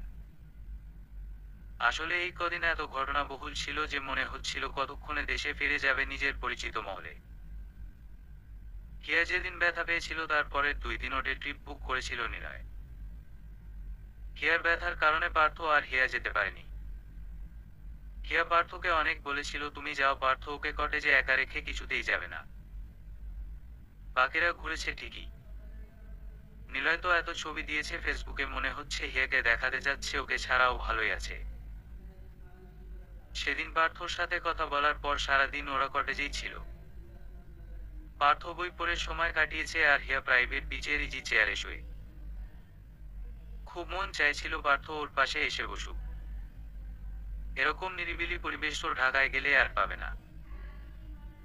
আরো কিছু কথা পার্থকে বলতে যাচ্ছিল, কিন্তু সকালের কথার পর পার্থ একরকম দূরে দূরেই ছিল, খুব প্রয়োজন না পড়লে হিয়ার সামনে আসছিল না। নিলয় আর ওদের সাথে ব্যাক করেনি, ওর নাকি কি অফিসের কাজ আছে, তাই ওখান থেকে সিঙ্গাপুর চলে যাবে। তমা এসেছে ওদের সাথে। এয়ারপোর্ট থেকে তোমাকে বিদায় দিয়ে ওরা ওদেরকে নিতে আসা মাইক্রোতে রওনা হয়ে যায়। সারাতরা যখন শাহবাগে নেমে গেল, পার্থ হিয়াকে বলল আমি আজ থেকে রাতে আমার স্টাডি রুমটাতে ঘুমাবো। এমনিতেই তো ওখানে অনেক রাত পর্যন্ত কাজ করিস, মা ব্যাপারটা খেয়াল করবেন না। তুমি কেন তোমার রুম ছাড়বে, আমি ওখানে ঘুমাই। না দরকার নেই, তুমি গেলে মা সন্দেহ করবে। পার্থ তোমার কি রুম চেঞ্জ করা খুবই দরকার? ঘুম মাথা ঝাঁকালো পার্থ। হিয়ার কথার উত্তরে পার্থর বলতে মন চাইছিল অবশ্যই দরকার, আমি এক মুহূর্ত তোমার সাথে এক ঘরে থাকতে চাই না, আমার দম আটকে আসে। এই যে এখন তোমার সাথে একা এক গাড়িতে আমার অসহ্য লাগছে। তুমি কি মনে করেছো তুমি সরি বলবে আর সব ঠিক হয়ে যাবে? কিন্তু মুখে কিছুই বলতে পারল না। পার্থর ভিতরটা হিয়ার প্রতি ঘৃণায় ভরে গিয়েছে, নিলয়ের থেকেও বেশি হিয়ার উপর রাগ হচ্ছে। নিলয় তো এমনই, কিন্তু হিয়াকে তো ও অনেক ভদ্র শান্ত একটা মেয়ে ভেবেছিল, ও যে এমন কিছু করতে পারে পার্থ ভাবতেই পারেনি। আর শুধু পার্থকে তো না, পার্থর মা, ওর পুরো পরিবার, সবাইকে ধোঁকা দিয়েছে হিয়া। কার কার কাছে যে সরি বলবে? আর সেদিনের সেই দুর্ঘটনা না ঘটলে তো সবকিছু তেমনই চলতো যেমন চলছিল। পার্থ হিয়াকে বলেছে ঠিকই যে ওর সাথে থাকতে পারবে, চলে যেতে হবে না, কিন্তু এটা এজন্য বলেনি যে ওকে মাফ করে দিয়েছে। পার্থর বাবা মারা যাবার পর প্রথমবারের মতো ওর মাকে খুশি হতে দেখেছিল ওদের বিয়েতে। এই খুশিও কেড়ে নিতে চায় না। ওদিকে হিয়ার বাবারও হার্টে সমস্যা, ওনারও অনেক বয়স হয়েছে। হঠাৎ বিয়ের কিছুদিনের মধ্যে মেয়ে বাড়িতে চলে আসলে উনিও সেটা মেনে নিতে পারবেন না। হিয়া প্রতারক হতে পারে, পার্থ তো আর অবিবেচক না। অনেকদিন ধরে যখন কিছু চলে তখন তা যতই অস্বাভাবিক হোক না কেন মানুষ তাতে অভ্যস্ত হয়ে যায়। সকালবেলা পার্থ অফিসে চলে যায়, বাড়িতে আস্তে আস্তে সন্ধ্যা, তারপর থেকে ওর স্টাডি রুমে কাজ করে অনেক রাত পর্যন্ত আর ওখানেই শুয়ে পড়ে। ছুটির দিনেও ওর স্টাডি রুম থেকে পারতপক্ষে বের হয় না। আর হিয়া যে ওর সাথে দুটো কথা বলবে সে সুযোগও নেই, একে তো পার্থ ওকে এড়িয়ে চলে, ওদিকে পার্থর মা আফসানা বেগম সারাক্ষণ ছেলেকে আগলে রাখেন। হিয়া কিছু করার আগেই উনি নিজেই ছেলের সব কিছু করে ফেলেন, হিয়াকে কোনো সুযোগই দেন না। মালদ্বীপ থেকে আসার পর প্রায় মাসখানেক হতে চলল, দুটা মানুষ একই ছাদের নিচে থেকেও মনে হয় 2 মেরুর দূরত্বে তাদের বসবাস। সারাদিনে হাতে গোনা তো একটা কথা হয় পার্থর সাথে। হিয়া ভেবেছিল ও পার্থর সাথে থাকলেই ওকে কনভিন্স করতে পারবে। এখন মনে হচ্ছে এভাবে এক যুগ কেটে গেলেও সেটা সম্ভব না। তার উপর এই বাসায় থাকা অসহনীয় হয়ে গিয়েছে পার্থর মার ব্যবহারে। তোমাদের বাসায় এভাবে করে বলে কি আমাকেও এভাবে করতে হবে? এই বয়সে অতটুকু মেয়ের কাছে এখন আমার রান্না শিখতে লাগবে দেখছি। হয়েছে হয়েছে, সর, তোমার আর রান্না ঘরে থেকে কাজ নেই। যাও, ঘরে যাও। বউয়ের দায়িত্ব তো এখনো ঠিকমতো পালন করতে পারলে না, আবার এসেছে রাঁধুনি হতে। আমি কি বুঝি না আজ এতটা দিন হয়ে গেল ছেলে আমার নিজের ঘরে ঘুমায় না? আমরা ভদ্র ঘরের মানুষ দেখে কিছু বলি না, অন্য কোথাও হলে এতদিনে এরকম বউকে ঘাড় ধরে বাড়ি থেকে বের করে দিত।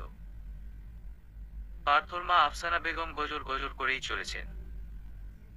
বেডরুমে এসে দরজা বন্ধ করে দিল হিয়া, কিন্তু ওনার কথা এখানেও শোনা যাচ্ছে। বাধ্য হয়ে বাথরুমে ঢুকে পানির কলটা খুলে দিল। না, এখন আর শোনা যাচ্ছে না। বুকটা হু হু করে উঠল হিয়ার।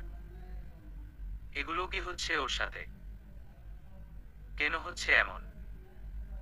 ঠিক আছে, ও কিছু ভুল করেছিল, কিন্তু তার শাস্তি এভাবে পেতে হবে? কাউকে ভালোবাসা কি ভুল? কাউকে ভালোবাসা ভুল না, কিন্তু ভুল মানুষকে ভালোবাসার ফল হয় ভয়াবহ, মা বলতেন সব সময়। মনে হয় হিয়ার সরলতা দেখে ভাবতেন আগেই মেয়েকে সাবধান করে রাখি। আর সেই ভুলই হিয়া করেছে।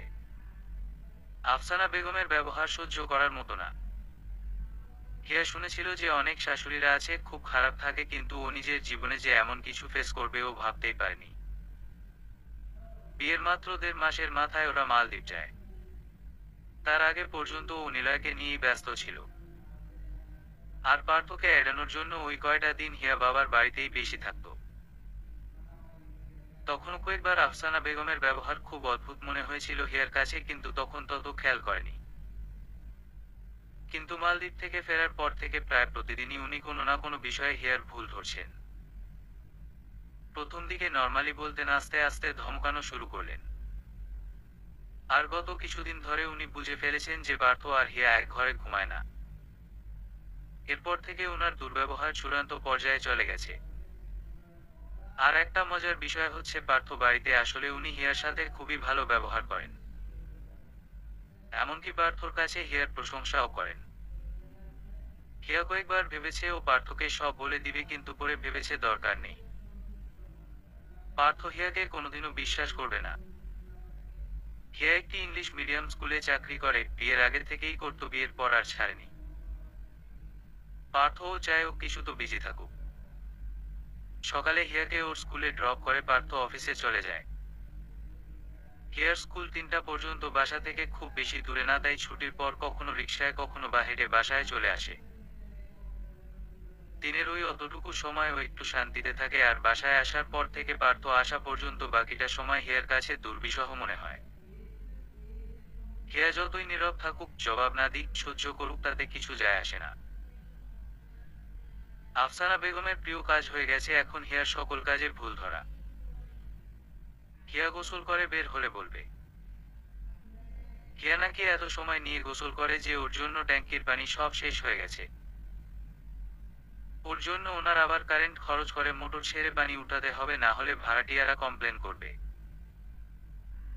হিয়া গোসলের পর যদি ওর ভেজা কাপড় তোয়ালে বারান্দায় মেলে, সেটা ওনার পছন্দ না। বারান্দায় ওনার শখের গাছ, সেখানে কাপড় মেলা নিষেধ, কাপড় শুধু ছাদে মেলতে লাগবে। হিয়া একদিন বলেছিল, আম্মা এই বিকাল করে ছাদে কাপড় দিয়ে কি হবে, এখন তো ছাদে রোদ নেই। আর এই বারান্দা তো আমার ঘরের সাথে, আপনার বারান্দায় তো আর মেলছি না। এবারই পার্থর বাবা আমার নামে লিখে দিয়ে গেছেন। এই বারান্দা শুধু না, এই বাড়ির প্রতিটা ইটও আমার। আমার কথা মতো থাকতে পারলে থাকবা, নাইলে চইলা যাইতে পারো। আর আমি ভালো করে জানি আমার ছেলেরে তুমি স্বামীর অধিকার দিতে পারো না, তোমার মতো বউয়ের আমার দরকার নাই। এ কথার পর হিয়া আর কি বলবে, উনি তো ঠিকই বলেছেন। আজকাল মাঝে মাঝে মনে হয় চলে যাবে, কিন্তু হিয়া চলে গেলে তো নিলয় জিতে যাবে, সেটা হিয়া কিছুতেই হতে দিবে না। মালদ্বীপের ওই ঘটনার বেশ কিছুদিন পর নিলয়কে অনেকগুলো মেসেজ দিয়ে কনভিন্স করার চেষ্টা করে, একবার দেখা করার জন্য অনেক অনুরোধও করে। শেষে হিয়ার থেকে কোনো রেসপন্স না পেয়ে লাস্ট মেসেজে লিখে, আমি তোমাকে চ্যালেঞ্জ করলাম, পার্থ কোনোদিনও তোমাকে মাফ করবে না। ও আমার বন্ধু, আমার থেকে ভালো ওকে কেউ চিনে না। তুমি শুধু শুধু সময় নষ্ট করছো। যে করেই হোক নিলয়ের কথা ভুল প্রমাণ করবেই হিয়া। এটা একটা কারণ আফসানা বেগমের দুর্ব্যবহার সহ্য করার, আরেকটা কারণ হলো পার্থ। পার্থকে যত কাছ থেকে দেখছে হিয়া, তত ওর দৃঢ় ব্যক্তিত্ব, ওর সবার প্রতিক্রিয়ার সবকিছু মুগ্ধ করছে হিয়াকে। হিয়ার সাথে দূরত্ব রাখলে কি হবে, হিয়ার বাবা মার খোঁজ খবর নেয়া, তাদের যে কোনো প্রয়োজনে দৌড়ে যেয়ে হেল্প করা, সবই করছে পার্থ। হিয়ার মা তো সেদিন বলেই বসলো, জীবনে একটা দুঃখ ছিল আমাদের, একটা ছেলে হয়নি, কিন্তু পার্থকে পেয়ে সেই দুঃখ আমাদের চলে গেছে। হিয়া, হিয়া তুমি ভেতরে কি করো? এই অবেলায় গোসল করছো কেন? ঠান্ডা লেগে যাবে তো। হিয়া উঠে কল বন্ধ করে দরজা খুলে দিল, না গোসল করছিলাম না। কি ব্যাপার, কাঁদছিলে কেন? না তো, কোথায়? অবশ্যই কাঁদছিলে, কি হয়েছে? বলো। বললাম তো কিছু হয়নি। কিছু না কিছু তো হয়েছে, তুমি না বললে আমি আম্মাকে জিজ্ঞেস করব। প্লিজ আমাকে কিছু জিজ্ঞেস করো না, এমনি একটু মনটা খারাপ লাগছিল তাই। বাসার কথা মনে হচ্ছে, বাসায় যাবে, চলো বাসায় নিয়ে যাই। পার্থকে পাশ কাটিয়ে বিছানায় যেয়ে বসলো হিয়া। পার্থর কথায় ও আর কান্না থামিয়ে রাখতে পারছে না। দুহাত মুখে চাপা দিয়ে হু হু করে কেঁদে উঠল। পার্থ কি করবে বুঝতে পারছে না। হিয়ার সামনে যেয়ে মাটিতে বসে ওর হাত ধরল। হিয়া কিছুতেই মুখ থেকে হাত সরাবে না। হিয়া, আম্মা তোমাকে কিছু বলেছে? নিলয় কি কিছু বলেছে? হিয়া এবার খেপে গেল। নিলয় আমার কেউ না পারত। ওর কোনো কথায় আমার কিছু যায় আসে না। তাহলে কি তুমি আমার কারণে কাঁদছো? আমি তো বলেছি আমার সব ভুলতে একটু সময় লাগবে। তোমার যত খুশি সময় নাও, কিন্তু প্লিজ আমাকে মাফ করে দিও। আমি আর ধৈর্য ধরতে পারছি না পার্থ। আমার খুব খুব কষ্ট হচ্ছে। অনেকক্ষণ পর হিয়া একটু স্বাভাবিক হয়েছে, ওকে শুয়ে নিজের স্টাডিতে এসে বসলো পার্থ। সবকিছু জানার পর প্রথম দিকে যতটা রাগ হতো হিয়ার উপর, এখন আর সেটা হয় না। বেচারা পুরাই নিলয়ের প্লে বয় ক্যারেক্টারের শিকার হয়েছে। কিন্তু পার্থ তো সব ভুলে যেতে পারছে না। ওর চোখে শুধু এয়ারপোর্টের সেই দৃশ্যই ভাসে। কি কষ্টটাই না পার্থর লাগছিল হিয়াকে ওভাবে রেখে প্লেনে চড়তে। কিন্তু সেটা যে এমন সাজানো ঘটনা, সে কথা মনে হলেই পার্থ হিয়াকে আর বিশ্বাস করার সাহস পায় না। পার্থ ছোটবেলা থেকেই এমন কোনো মিথ্যা অন্যায় দেখলে সেটাকে কোনোভাবেই মেনে নিতে পারে না। আর একবার যদি ওর নজরে কারো মিথ্যা অসততা ধরা পড়ে, সে মানুষটির জীবনের জন্য ওর শত্রু হয়ে যায়। স্কুল জীবনে নিলয় অনেক 2 নম্বরই কাজ করত। তখন একবার পার্থ ওকে ধমক দিয়ে বলেছিল, নিলয়, তুই যদি আমার বন্ধু থাকতে চাস, জীবনে এরকম কিছু করবি না। এরপর থেকে নিলয় অনেক শুধরে গিয়েছিল, অন্তত পার্থর সামনে কিছু করতো না। আর সেই নিলয়ই ওর বন্ধুত্ব তো শেষ করলই, সাথে হিয়ার সাথে পার্থর সম্পর্ককেও একটা প্রশ্নের মুখে দাঁড় করিয়ে দিয়েছে। পার্থ ভাবছে, ও কি হিয়াকে শুধু শুধু মিথ্যা আশ্বাস দিয়ে আটকে রেখেছে? ও যদি কোনোদিন ওকে মাফ করতে না পারে। হিয়া যে আজ বলল সময় নাও, তবু আমাকে মাফ করে দিও। কিন্তু অনেক সময় পার হবার পরও যদি পার্থ হিয়াকে মেনে নিতে না পারে, তাহলে তাহলে কি হবে? চারিদিকে উঁচু উঁচু বিল্ডিং এর মাঝে পার্থদের 6 তলা বাড়িটাকে একেবারে বেমানান লাগে। ওর বাবা যখন এই বাড়িটা বানায়, তখন ওদের রাস্তাতে ওদের বাড়িটাই সবচেয়ে বড় ছিল, বাকিগুলো সব 2 তলা 3 তলা। ধীরে ধারে সবাই তাদের বাড়ি ডেভেলপারকে দেয়া শুরু করলো। পার্থদের কাছেও কয়েকটি ডেভেলপার কোম্পানি এসেছিল, কিন্তু পার্থর মা স্পষ্ট জানিয়ে দিয়েছেন উনি ওনার স্বামীর শখের বাড়ি কিছুতেই ডেভেলপারের হাতে দিবেন না। হিয়ার কাছে অবশ্য মনে হয় ওনার না দেয়ার কারণ এটা না। বাড়ি ডেভেলপারদের দিলে তো উনি ভাড়াটিয়াদের উপর কর্তৃত্ব করতে পারবেন না।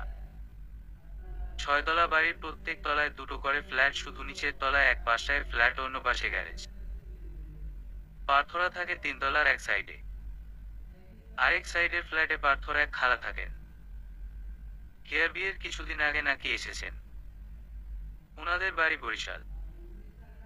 খালার 3 মেয়ে, বড় মেয়েকে ঢাকায় প্রাইভেট ইউনিভার্সিটিতে ভর্তি করেছেন বলে ফ্যামিলি সহ ঢাকায় শিফট হয়েছেন। হিয়াদের বাসার ছুটাপুয়া মর্জিনা আপা অবশ্য বলেছেন অন্য কথা। খালার বড় মেয়ে পথির সাথে পার্থর বিয়ে দেওয়ার কথা নাকি ছোটবেলা থেকেই ঠিক ছিল।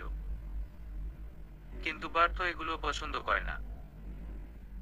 পার্থ যখন না করে দিয়েছে, পার্থর মা ভেবেছিলে পথি যদি সামনে এসে থাকে তাহলে হয়তো পার্থর মন চেঞ্জ হবে, কিন্তু সেরকম কিছু হয়নি। পার্থকে আর রাজি করাতে পারেনি।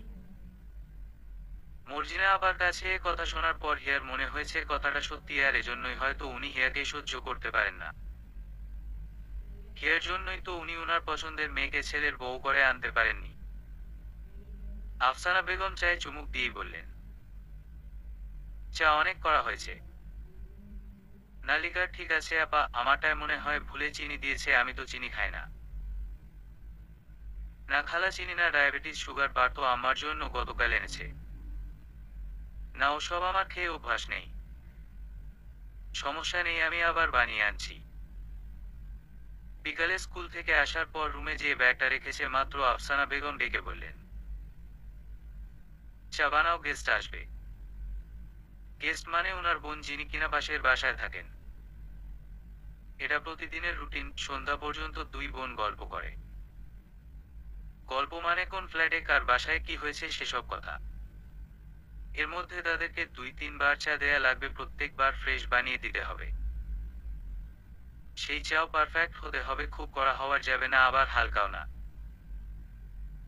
প্রথম দিকে পারতো না, নিজের বাড়িতে কোনো দিন করেনি তো, তারপরও এখন মোটামুটি শিখে গেছে। কষ্ট শুধু একটাই, হিয়া যে বাইরে থেকে সারাদিন খেটে খুঁটে আসো, ওর শাশুড়ি একবারও জিজ্ঞেস করে না কিছু খেয়েছো কিনা, বা তুমিও বসো আমাদের সাথে একটু চা খাও। ওনাদেরকে নতুন করে চা বানিয়ে দিয়ে নিজের জন্য 1 কাপ চা আর একটা টোস্ট বিস্কিট নিয়ে বারান্দায় এসে বসল হিয়া।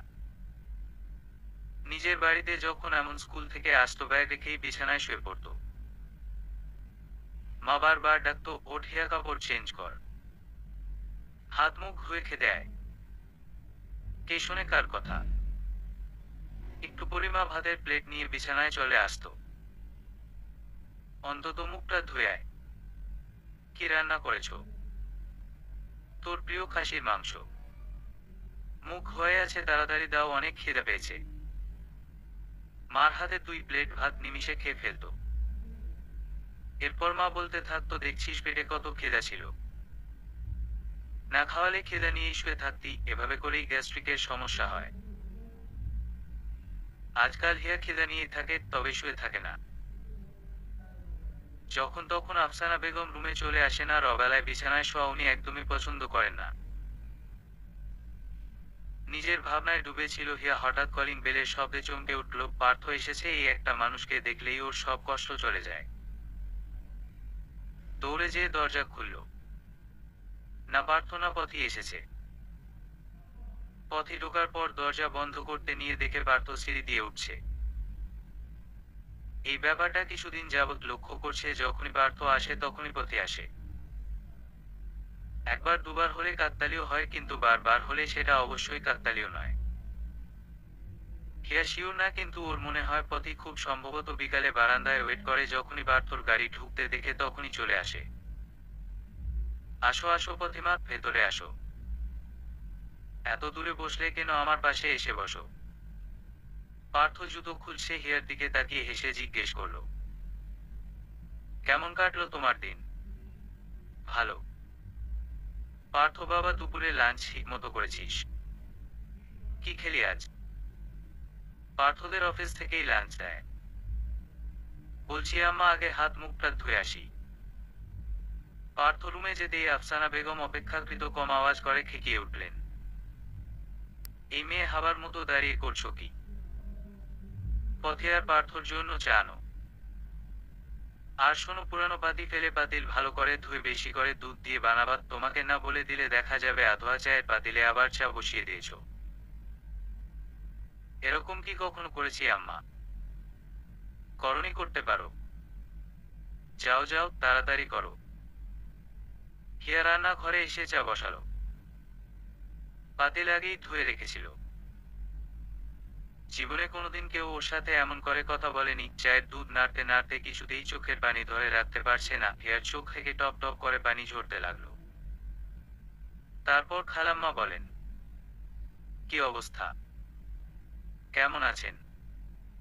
এই তো বাবা, আছি মোটামুটি। আমরা তো আসি সব সময়, তুমিও তো আমাদের ওদিকে যেতে পারো মাঝে মাঝে। সময় পাই না খালাম্মা, যাবো একদিন হিয়াকে নিয়ে। পথে, তোমার পড়াশোনা কেমন চলছে? জি ভালো। দেখো না পার্থ, আমি পথিকে বলি, পড়ালেখায় কোনো হেল্প লাগলে পার্থর কাছে যে বলতে পারিস, আর ও তোমাকে জিজ্ঞেস করতে লজ্জা পায়। আফসানা বেগম বলে উঠলেন, আরে লজ্জার কি হলো? পার্থ কি তোর পর নাকি? শোন, তোর জন্মের সময় তো আমরা ছিলাম। আমরা গিয়েছিলাম বরিশালে তোদের বাড়িতে বেড়াতে, তোর মার তখন 9 মাস। হঠাৎ একদিন রাতের বেলা ব্যথা উঠে গেল। আমরা ডাক্তার ডাকার আর সময় পাইনি। বাড়ির এক বুড়ি বুয়া আর আমি আমরা দুজন মিলেই ডেলিভারি করে ফেললাম। কি যে একটা অবস্থা! চায়ের ট্রেটা নিয়ে হিয়া ঢুকলো। আফসানা বেগম কথা বলেই যাচ্ছেন। অনেক ছোট হয়েছিলি রে তুই। আমরা তো ভয় পেয়ে গিয়েছিলাম। পরের দিন সকালে ডাক্তার এসে বললেন মা বাচ্চা দুজনেই সম্পূর্ণ সুস্থ। তোর খালু এত খুশি হয়েছিল বলে কি আজ থেকে ও আমার মেয়ে। ভেবেছিলাম আমাদের একটা মেয়ে হলে পার্থর সাথে মিলিয়ে নাম রাখবো পথি, ওর নামে আমি দিলাম পথি, আর যদি আল্লাহ চায় বড় হলে পার্থর বউ করে আমার মেয়েকে আমার বাড়িতে নিয়ে যাব। কথা শেষ করে জোরে একটা দীর্ঘশ্বাস ফেললেন আফসানা বেগম। মার কথায় পার্থ পুরো হকচকিয়ে গেছে। হিয়ার দিকে তাকাতে পারছে না। আম্মা যে কি করে না, কোথায় কি বলতে হবে কোনো কাণ্ডজ্ঞান নেই। হিয়া পার্থ আর পথিকে চা দিয়ে রুমে চলে যাচ্ছিল। পার্থ বলল, হিয়া তোমার চা কোথায়? আফসানা বেগম বললেন, ও স্কুল থেকে এসে একবার খেয়েছে। এই বয়সে এত চা খাওয়া ভালো না। আচ্ছা চা খেতে হবে না, নিজের পাশে দেখিয়ে বলল পার্থ, এখানে এসে বসো। হিয়া বসতে নিয়েছে, আফসানা বেগম বলে উঠলেন, আল্লাহ একদম ভুলে গেছি। হিয়া ডিপের থেকে 2 পোটলা মুরগি বের করে ভিজিয়ে দাও না, রাতে রান্না করব ভেবেছিলাম। জি যাচ্ছি আম্মা। হিয়া উঠে যাওয়ার পর পার্থর পথির সামনে থাকতে অস্বস্তি লাগছিল। আম্মা আমার অফিসের কিছু জরুরি কাজ আছে বলে উঠে গেল। খালাম্মা বললেন, হ্যাঁ বাবা যাও, আমরাও উঠি এখন। চোর পথে আমরাও যাই, তোর আবার পড়তে বসতে হবে না। খালাম্মাদের বিদায় দিয়ে রান্নাঘরে গেল পার্থ। হিয়া পেঁয়াজ ছেঁচে। হিয়াকে কিছু একটা বলতে নিয়েছিল, আম্মা এসে দাঁড়ালেন। কিরে তুই রান্নাঘরে কি করিস? কিছু না আম্মা। হিয়া আমার সাদা কালো স্ট্রাইপের টাইটা একটু বের করে দিবে। ওকে বলছিস কেন? আমাকে বললেই তো পারতি। তুমি তো করো সব সময়। হিয়া উঠে রুমে গেল। পার্থ ওর পেছনে পেছনে রুমে এসেছে। হিয়া আলমারি খুলে ড্রয়ার থেকে টাই বের করছে। হিয়া আমার টাই লাগবে না, তোমাকে ঘরে আনার জন্য টাইয়ের কথা বলেছি। অবাক হয়ে পার্থর দিকে ঘুরে তাকালো হিয়া। আমাকে ঘরে আনার জন্য কেন? আরে দেখো না আম্মা তখন কি বললো, তুমি প্লিজ কিছু মনে করো না। এই ব্যাপারটা আমার আগেই তোমাকে বলা দরকার ছিল। সমস্যা নেই, আমি আগে থেকেই জানতাম। তুমি জানতে তাহলে আমাকে জিজ্ঞেস করনি কেন? জিজ্ঞেস করে কি হবে? আরে তোমার স্বামীর ব্যাপারে একটা কথা শুনলে সেটা জিজ্ঞেস করা উচিত ছিল না। পার্থ, আমরা স্বামী স্ত্রী, দুনিয়ার চোখে আমাদের মধ্যে তো আর স্বামী স্ত্রীর কোনো সম্পর্ক নেই। সে হিসাবে তোমাকে জিজ্ঞেস করার কোনো অধিকারও আমার নেই। বলতে বলতে হিয়ার চোখ টলমল করে উঠল। মুখ ফিরিয়ে রুম থেকে বেরিয়ে গেল হিয়া। পার্থ হতভম্ব হয়ে বসে রইল। রাত প্রায় 12টা বাজে। পার্থ কম্পিউটারের সামনে বসা। অফিসের খুব গুরুত্বপূর্ণ কিছু কাজ করা দরকার, কিন্তু ও কিছুতেই কোনো কাজে মন বসাতে পারছে না। বারবার হিয়ার পানিতে টলমল করা চোখ আর ওভাবে অভিমান করে চলে যাওয়ার কথা মনে পড়ছে। আর থাকতে না পেরে কম্পিউটার শাট ডাউন করে স্টাডি রুম থেকে বের হলো, দেখে আম্মা খাবার টেবিলে শাক বাঁচতেছেন। কি ব্যাপার আম্মা, এত রাতেও ঘুমাওনি? এই শাক কটা বেঁচেই যাব। রুমে যেয়ে দেখে হিয়া শুয়ে পড়েছে। পার্থ কি করবে বুঝতে পারছে না। এখন যদি আবার স্টাডি রুমে যায় আম্মা সন্দেহ করবে। ও আস্তে করে হিয়ার পাশে শুয়ে পড়ল। সকালের মিষ্টি রোদ জানালা দিয়ে মুখে এসে পড়তেই ঘুম ভেঙে গেল পার্থর। চোখ খুলেই হিয়ার মুখটা দেখে চমকে গেল। পরে মনে পড়ল রাতে তো এ ঘরেই শুয়ে পড়েছিল। ঘুমন্ত হিয়াকে অপলক চোখে দেখছে পার্থ। প্রথমবার হিয়াকে দেখে মনে হয়েছিল ও এই মুখ যদি ও প্রতিদিন চোখ খুলেই দেখতে পেত। হিয়ার চোখের পাপড়ি যে এত বড় আর ঘন কালো আজ প্রথম দেখল পার্থ। হিয়া কি ঘুমানোর আগে চোখে মাস্কারা দিয়েছে নাকি? পার্থর খুব ইচ্ছে হচ্ছে ছুঁয়ে দেখবে, কিন্তু হিয়া যদি জেগে যায় কি মনে করবে কে জানে। ভয় পেয়ে যেতে পারে। তারপরও খুব ধীরে ধীরে পার্থ হিয়ার চোখের পাপড়ি হালকা করে ছুঁয়ে দিল। পার্থ হিয়ার পাপড়ি ধরার সাথে সাথে হিয়া ঘুমের মধ্যে একটু নড়ে উঠল। হিয়ার মুখটা এখন একদম পার্থর মুখের সামনে। পার্থর বুক ধক ধক করতে লাগলো, ও নড়লেও এখন হিয়া উঠে যাবে। কি দরকার ছিল পাপড়ি ধরতে যাবার? হিয়া চোখ খুলে পার্থকে এত কাছে দেখলে কি ভাববে? হয়তো ভাববে পার্থর অন্য কোনো ইন্টেনশন আছে। তখন কি লজ্জার ব্যাপারটাই না হবে? এটা সেটা ভাবছে ঠিকই, কিন্তু পার্থ কিছুতেই হিয়ার মুখ থেকে নিজের চোখ সরাতে পারছে না। হিয়ার নাকটা ছোট, খুব খাড়াও না আবার বোঝাও না। পার্থর বিয়ের রাতে দেয়া হীরার নাকফুলটা সকালের রোদে ঝিলিক দিচ্ছে। পার্থর মনে পড়ে গেল বিয়ের দিন সকালে আম্মা বলছিলেন, তোর হবু বউকে হলুদে দেখলাম নাক ফোড়ানো নাই। নাক ফোড়ানো ছাড়া আবার বিয়ে হয় নাকি? খালাম্মা বললেন, আজকে নাক ফুরিয়েও লাভ নেই, কিছু করতে পারবে না, নাক তো কাঁচা থাকবে। কাঁচা থাকলে থাকবে, কিন্তু নতুন বউয়ের নাক ফোড়ানো থাকবে না, এটা কেমন কথা? নাকের ফুল স্বামীর নিশানা। পার্থ আবার এসব নিয়ম কানুন জানে না। আম্মা কষ্ট পাবে দেখে হিয়াকে জিজ্ঞেস করেছিল। হিয়া বলল, কোনো সমস্যা নেই, আমি পার্লার থেকে করিয়ে নিব। বিয়ের রাতে হিয়াকে ডায়মন্ডের কিছু দিতে চেয়েছিল পার্থ। ডায়মন্ড ওয়ার্ল্ডে যে এই নাক ফুলটা দেখেই পছন্দ হয়ে যায়। ছোট্ট একটা ফুলের ডিজাইন, চারিদিকে পাঁচটা পাপড়ি, মাঝখানে একটা বিন্দুর মতো গোটা। সেই নাক শুকাতে অনেক দিন লেগেছিল। কবে যে হিয়া এটা পড়েছে পার্থ খেয়ালই করেনি। হিয়া ঘুমের মধ্যে কপাল কুঁচকাচ্ছে, মনে হয় স্বপ্নে কারো উপর অনেক বিরক্ত হচ্ছে। হিয়া যে নরম স্বভাবের মেয়ে, ওকে কারো উপর আজ পর্যন্ত রাখতে দেখেনি পার্থ। নাক থেকে পার্থর চোখ গেল হিয়ার ঠোঁটে। মেয়েটা মনে হয় কালকে রাতে হালকা লিপস্টিক ও দিয়েছে, ও কি জানতো নাকি পার্থ এসে শুবে ওর পাশে। পার্থর খুব ইচ্ছে হলো হিয়ার ঠোঁটটা ছুঁয়ে দেখবে, কিন্তু হিয়া যদি উঠে যায়? উঠবে পার্থ কি হিয়ার পর নাকি? নিজের বউয়েরই তো ঠোঁট, অন্য কারো তো না। পার্থ অনেক আস্তে আস্তে ওর আঙ্গুল দিয়ে হিয়ার ঠোঁট মাত্র ছুঁয়েছে, অমনি জোরে হিয়ার মোবাইলটা বেজে উঠল। হিয়া ধর্মর করে বিছানায় উঠে বসলো, অন্য পাশে বেড সাইড টেবিলে রাখা মোবাইলের স্পিকার অন করলো। পার্থ উঠে বসেছে। হিয়া পার্থকে দেখে অবাক হয়ে গেছে। ফোন করেছে টিনা, হিয়ার স্কুলের বান্ধবী। হ্যালো হিয়া। হ্যাঁ টিনা বল। শোন, আমার উপর রাগ করিস না, একটু কথা বল। কি বললি বুঝলাম না টিনা। হ্যালো হিয়া। ওপাশ থেকে নিলয়ের গলা শুনে হিয়ার মুখটা শক্ত হয়ে গেল। হিয়া শোনো প্লিজ, ফোন কেটো না। ফোন কাটবে কি? হিয়া তো ফোন সাইড টেবিল থেকে হাতে নেয়নি, শুধু স্পিকারটা অন করেছে। আর এখন পার্থর সামনে নিলয়ের ফোন কাটলে পার্থ খারাপ মনে করবে না? তুমি মনে হয় আমাকে ফোন করেছিলে? পার্থ আর হিয়া তাকিয়ে আছে দুজন দুজনের দিকে, পার্থর চোখে জিজ্ঞাসু দৃষ্টি। তোমার মিস কল পেয়ে অনেকবার ফোন করলাম, তুমি ধরলে না, আর মেসেজেরও রিপ্লাই দিচ্ছ না। কথা না বলো, মেসেজের তো রিপ্লাই দিতে পারো। আমি জানি হিয়া, তুমি আমার সাথে কথা বলার জন্য ফোন দিয়েছিলে, পরে হয়তো ভয় ফোন কেটে দিয়েছো। ভয়ের কিছু নেই হিয়া, আমি আছি তো। তুমি কাউকে ভয় পেও না। আমরা তো কোনো অন্যায় করিনি, শুধু দুজন দুজনকে ভালোবেসেছি।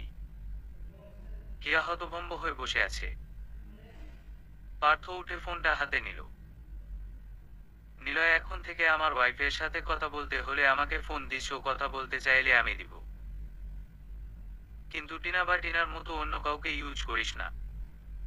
পার্থর গলা শুনে নিলয় পুরো চুপসে গেছে। লাইনটা কেটে গেল। মোবাইলটা রেখে পার্থ ওয়াশরুমে ঢুকলো। ছেলে মানুষের চোখে পানি আসা স্বাভাবিক কোনো ব্যাপার না, কিন্তু মালদ্বীপের ভেলানা ইন্টারন্যাশনাল এয়ারপোর্টের মতো এখনো আর চোখের পানি ধরে রাখতে পারছে না। নিলয় আর যাই করুক, এভাবে মিথ্যা বলবে না। হিয়া কেন ফোন দিয়েছিল নিলয়কে? তাহলে কি ও এখনো নিলয়কে ভুলতে পারেনি? হয়তো ভেবেছে পার্থ ওকে এখনো মেনে নেয়নি তাই। কিন্তু এত কিছুর পর এত তাড়াতাড়ি মেনে নেয়া কি সহজ?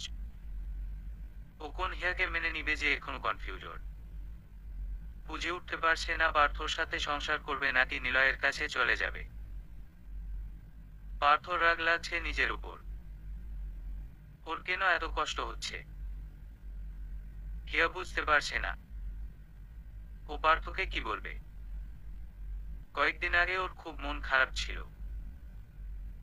একবার মনে হয়েছিল ওর এত কষ্টের জন্য যে দায়ী সেই নিলয়কে কিছু কথা শোনাবে, আর বলবে নিলয় যেন জীবনে ওকে আর মেসেজ বা কল না দেয়। মাঝে মাঝে নিলয় লাগাতার কল দিতে থাকে। পার্থ বা পার্থর মা যদি দেখে ফেলে কি ভাববে, কলটা দিয়ে আবার কেটে দিয়েছিল। পরে মনে হলো না, নিলয়ের সাথে আর কথা বলা ঠিক হবে না। সেই মিস কলই নিলয় দেখেছে। তারপর থেকে ফোন দেয়া আর মেসেজ দেয়া আরো বাড়িয়ে দিয়েছে। যখন দেখেছে হিয়াকে কোনোভাবেই পাচ্ছে না, তখন যে মনে হয় টিনাকে কনভিন্স করেছে। হিয়া বিছানা দেখলো ওর পাশে জায়গার চাদর কুচকানো। পার্থ কি এখানে ঘুমিয়েছিল রাতে? হঠাৎ কেন? পার্থ তোয়ালে দিয়ে মুখ মুছতে মুছতে বাথরুম থেকে বের হলো। হিয়া একই রকম ভাবে বিছানায় বসে আছে। পার্থ। হিয়া কিছু বলতে নিল। পার্থ হাত উঠিয়ে ওকে থামিয়ে দিল। হিয়া, সরি, তুমি কিছু মনে করো না। কাল অনেক রাতে একটা দরকারে ঘরে এসেছিলাম। মা খাবার রুমে বসেছিলেন, সেজন্য আর যেতে পারিনি। খুব টায়ার্ডও ছিলাম আর তুমি ঘুমাচ্ছিলে, তাই তোমার অনুমতি না নিয়ে তোমার পাশেই শুয়ে পড়েছিলাম। তোমার রুম, তোমার বিছানা, তোমার আবার আমার অনুমতি নিতে হবে কেন? পার্থ চাপা একটা দীর্ঘশ্বাস ফেলে বলল, রুম আমাদের, বিছানাও আমাদের, কিন্তু যার সাথে শেয়ার করেছি সে যে কতখানি আমার তা তো জানি না। কথাটা বলেই পার্থ বের হয়ে যাচ্ছিল।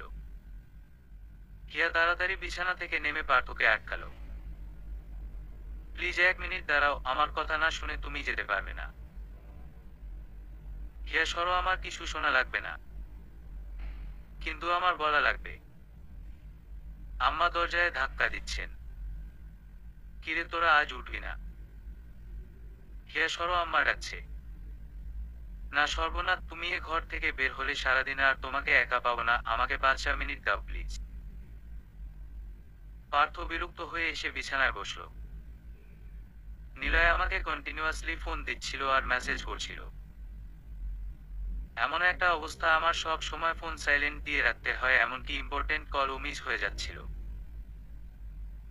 আমি নিলয়কে ফোন দিয়েছিলাম এটাই বলার জন্য, ও যেন আমাকে আর ফোন না দেয়। কিন্তু রিং বাজতেই আমার মনে হয়েছে কাজটা ঠিক হবে না, তাই কেটে দিয়েছিলাম। বিশ্বাস করো আমার কথা, আমি মিথ্যা বলছি না। বিশ্বাস করলাম, আর কিছু বলবে? না, সত্যি বিশ্বাস করেছো? হুম। তাহলে রেগে আছো কেন? জানি না কেন, কিন্তু খুব রাগ হচ্ছে। এখন যতক্ষণ তুমি আমাকে এখানে আটকে রাখবে আমার রাগ বাড়তেই থাকবে, সো প্লিজ আমাকে যেতে দাও। ধাম করে দরজা বন্ধ করে পার্থ বেরিয়ে গেল। একটু পরে আফসানা বেগম রুমে ঢুকলেন। কি বলেছো তুমি আমার ছেলেকে? শুক্রবার সকাল বেলা ছেলের সাথে নাস্তা করব ভেবেছি, পথেরাও এসে বসে আছে। পার্থ দেখি কারোর সাথে কোনো কথা না বলে কেমন রাগ করে বাইরে চলে গেল। ও তো কোনোদিন এমন করে না। বাইরে আমার বোন, বোনের জামাই, ভাগ্নি সবাই আছে, তাদের কাছে আমার মান ইজ্জত কিছু থাকবে না। এই মেয়ে, শোনো, ফোন করো, মাপ চাও। আর কি করবে জানি না, যে করেই হোক আমার ছেলেকে এখনই ঘরে আনাও, না হলে তোমার খবর আছে। পার্থ বাসা থেকে বের হয়ে ওর অফিসে চলে এসেছে। অফিসের একটা চাবি ওর কাছে থাকে। ভাবলো কিছুক্ষণ কাজ করলে মাথা ঠান্ডা হবে। হিয়া জানে পার্থকে এখন ফোন দিয়ে লাভ নেই। ও যেই রাগ করে গেছে, ও কিছুতেই এখন হিয়ার ফোন ধরবে না, উল্টো ওর ফোন দেখলে রাগ বাড়বে। রুম থেকে একেবারে রেডি হয়ে বের হলো হিয়া। খালাম্মা, খালু আর পতি সোফায় বসে আছে। সালাম দিয়ে রান্নাঘরে গেল, দেখে ওর শাশুড়ির মুখ থমথমে, পরোটা ভাজছেন। আম্মা, পার্থর হঠাৎ একটা জরুরি কাজ পড়েছে, তাই আপনাকে না বলেই যেতে হয়েছে। আর আমারও স্কুলে টিচার্স মিটিং আছে, এখনই যেতে লাগবে, আপনারা নাস্তা করে ফেলেন। আমি আসছি বলে বেরিয়ে গেল হিয়া। বের হয়ে বুঝতে পারছে না কই যাবে। হুট করে শুক্রবার সকালে পার্থকে ছাড়া বাবার বাড়িতে যেতে ইচ্ছা করছে না। শাশুড়িকে মিথ্যা বলেছে, মাকে মিথ্যা বলতে পারবে না। সাধারণত শুক্রবার সকালের দিকে বের হওয়া হয় না। রাস্তা ভালো রকম ফাঁকা, হাঁটতে ভালোই লাগছে। হাঁটতে হাঁটতে ধানমন্ডি লেকের কাছে চলে আসলো। অনেক মানুষ হাঁটাহাঁটি করছে লেকের পাড় ধরে। অনেক রকম খাবারও বিক্রি হচ্ছে। মনে করতে পারলো না শেষ কবে এসেছিল এখানে। সকালে তো মনে হয় কোনোদিনও আসেনি। অনেকক্ষণ লেকের পাড় ধরে হেঁটে হাঁপিয়ে গেছে হিয়া একটা বেঞ্চের উপর এসে বসলো। কি করে রাগ ভাঙাবে পার্থর, কি করে বিশ্বাস করাবে যে হিয়া সত্যি বলছে। আজকের আগে কোনোদিনও পার্থকে এত রাগতে দেখেনি। পার্থর মাথা যথেষ্ট ঠান্ডা, ঠান্ডা মাথার মানুষ যখন রাগে সেটা ভয়াবহ হয়। ধুত, কি দরকার ছিল বাকনামি করে নিলয়কে ফোন দেয়ার। তাহলে আর নিলয়ের ফোন ও দিত না, আর আজকের সকালটা অন্য রকম সুন্দর হতো। ঈশিয়ার যদি পার্থর আগে ঘুম ভাঙতো তাহলে পার্থকে মন ভরে দেখতে পারত। এমনিতে তো দুদণ্ড সামনে পায় না। কিরে, তোর বলে জরুরি কাজ আছে এজন্য চলে গেলি? শুক্রবারে আবার কিসের কাজ? অফিসে একটু দরকার ছিল। ভালো, তোর অফিসে কাজ, তোর বউয়ের স্কুলে কাজ, তোদের সবার কাজ একসাথে আজকের দিনেই পড়লো। তোর খালাদের নাস্তার দাওয়াত দিয়েছিলাম, তোরা আর মান ইজ্জত কিছু রাখলি না। এটা কোনো ব্যাপার না আম্মা, আমি পরে খালাম্মাকে বুঝিয়ে বলবো নে। ফোন রেখে পার্থ ভাবছে হিয়া কই গেল। আজকে তো স্কুল থাকার কথা না। ফোন দিল হিয়াকে। অনেকক্ষণ ধরে রিং হচ্ছে, হিয়া ফোন ধরছে না। হিয়ার স্কুলের অফিসে ফোন দিল, সেখানেও কেউ ফোন রিসিভ করলো না। স্কুল খোলা থাকলে তো কেউ না কেউ ফোন ধরবে। হিয়াদের বাসায় ফোন দিল। হ্যালো জিমা, আসসালামু আলাইকুম। কেমন আছো বাবা? হিয়া কেমন আছে? কতদিন হয়ে গেল তোমরা আসো না। পারলে আজকে চলে আসো, একটা রাত থেকে যাও। মা, আজকে একটু ব্যস্ত, অন্য সময় আসবো ইনশাল্লাহ। ফোন রেখে পার্থর রীতিমতো ভয় লাগা শুরু হয়ে গেল। হিয়া গেল কোথায়? আবার হিয়ার মোবাইলে ফোন দেওয়ার পর ফোন ধরল। হ্যালো পার্থ। হিয়া তো ফোন রেখে গেছে, কখন থেকে বাজছে আমি তো খুঁজেই পাচ্ছি না কোথায় বাজছে। আম্মা শোনো, যদি হিয়া ফোন দেয় আমাকে জানিও। আচ্ছা। পার্থ তাড়াতাড়ি উঠে বের হয়ে গাড়ি স্টার্ট দিল। কিন্তু কই যাবে? কোথায় যেয়ে খুঁজবে হিয়াকে? গাড়ি নিয়ে হিয়ার স্কুলের দিকে রওনা হলো, যদি আসলেই স্কুল খোলা থাকে। পার্থ জানে হিয়া সত্যি বলছিল, তারপরও কেন যেন রাগ আটকাতে পারছিল না। কেন ও হিয়ার সাথে এমন করলো? শুক্রবার ড্রাইভ করে স্কুলে যেতে বেশি সময় লাগলো না। গেটে দারোয়ান বললেন স্কুল তো বন্ধ, কেউ আসেনি আজ। কোনো টিচারও আসেননি। জি না, আমি তো গেটেই আছি। পার্থ এখন কি করবে, কোথায় গেলে পাবে হিয়াকে? হিয়া একটা রিক্সা নিল। রিক্সাওয়ালা ভাই জিজ্ঞেস করলো আপা কই যাবেন? বুঝতে সে না কি বলবে। আপা কই যাইবেন? কি মনে করে বলল টিএসসি।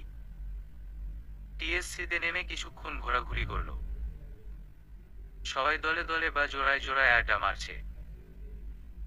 সেখানে একা ওকে একটু বেমানানি লাগছে। টিএসসি থেকে হাঁটতে হাঁটতে নীলক্ষেত আসলো। ওর কয়েকটা বই কেনার দরকার ছিল। বই দেখে দেখে কিছু সময় কাটালো। ততক্ষণে বাজে প্রায় 3টা, ভাবছে এখন কি ফোন দিবে নাকি পার্থকে। এতক্ষণে যদি রাগ ঠান্ডা হয়। ব্যাগ থেকে মোবাইল বের করতে যেয়ে দেখে তাড়াহুড়া করে বের হবার সময় মোবাইল রেখে এসেছে। আল্লাহ, পার্থ যদি ওকে ফোন দেয়। তাড়াতাড়ি রিক্সা খোঁজা শুরু করলো, একটা রিক্সাও যেতে চাচ্ছে না। প্রায় আধা ঘন্টা ওয়েট করে একটা সিএনজি নিয়ে রওনা দিল। পার্থ বাসায় এসে হিয়ার ফোন থেকে টিনার নম্বর নিয়ে ওকে ফোন দিল। হিয়ার আরো কয়েকজন বান্ধবীকেও ফোন করলো। শেষে আর থাকতে না পেরে আবার বের হয়ে গেল। গাড়ি চালাচ্ছে আর দুই পাশে দেখছে। ও জানে এভাবে দেখে লাভ নেই, কিন্তু ঘরে থাকতে ওর অস্থির লাগছিল।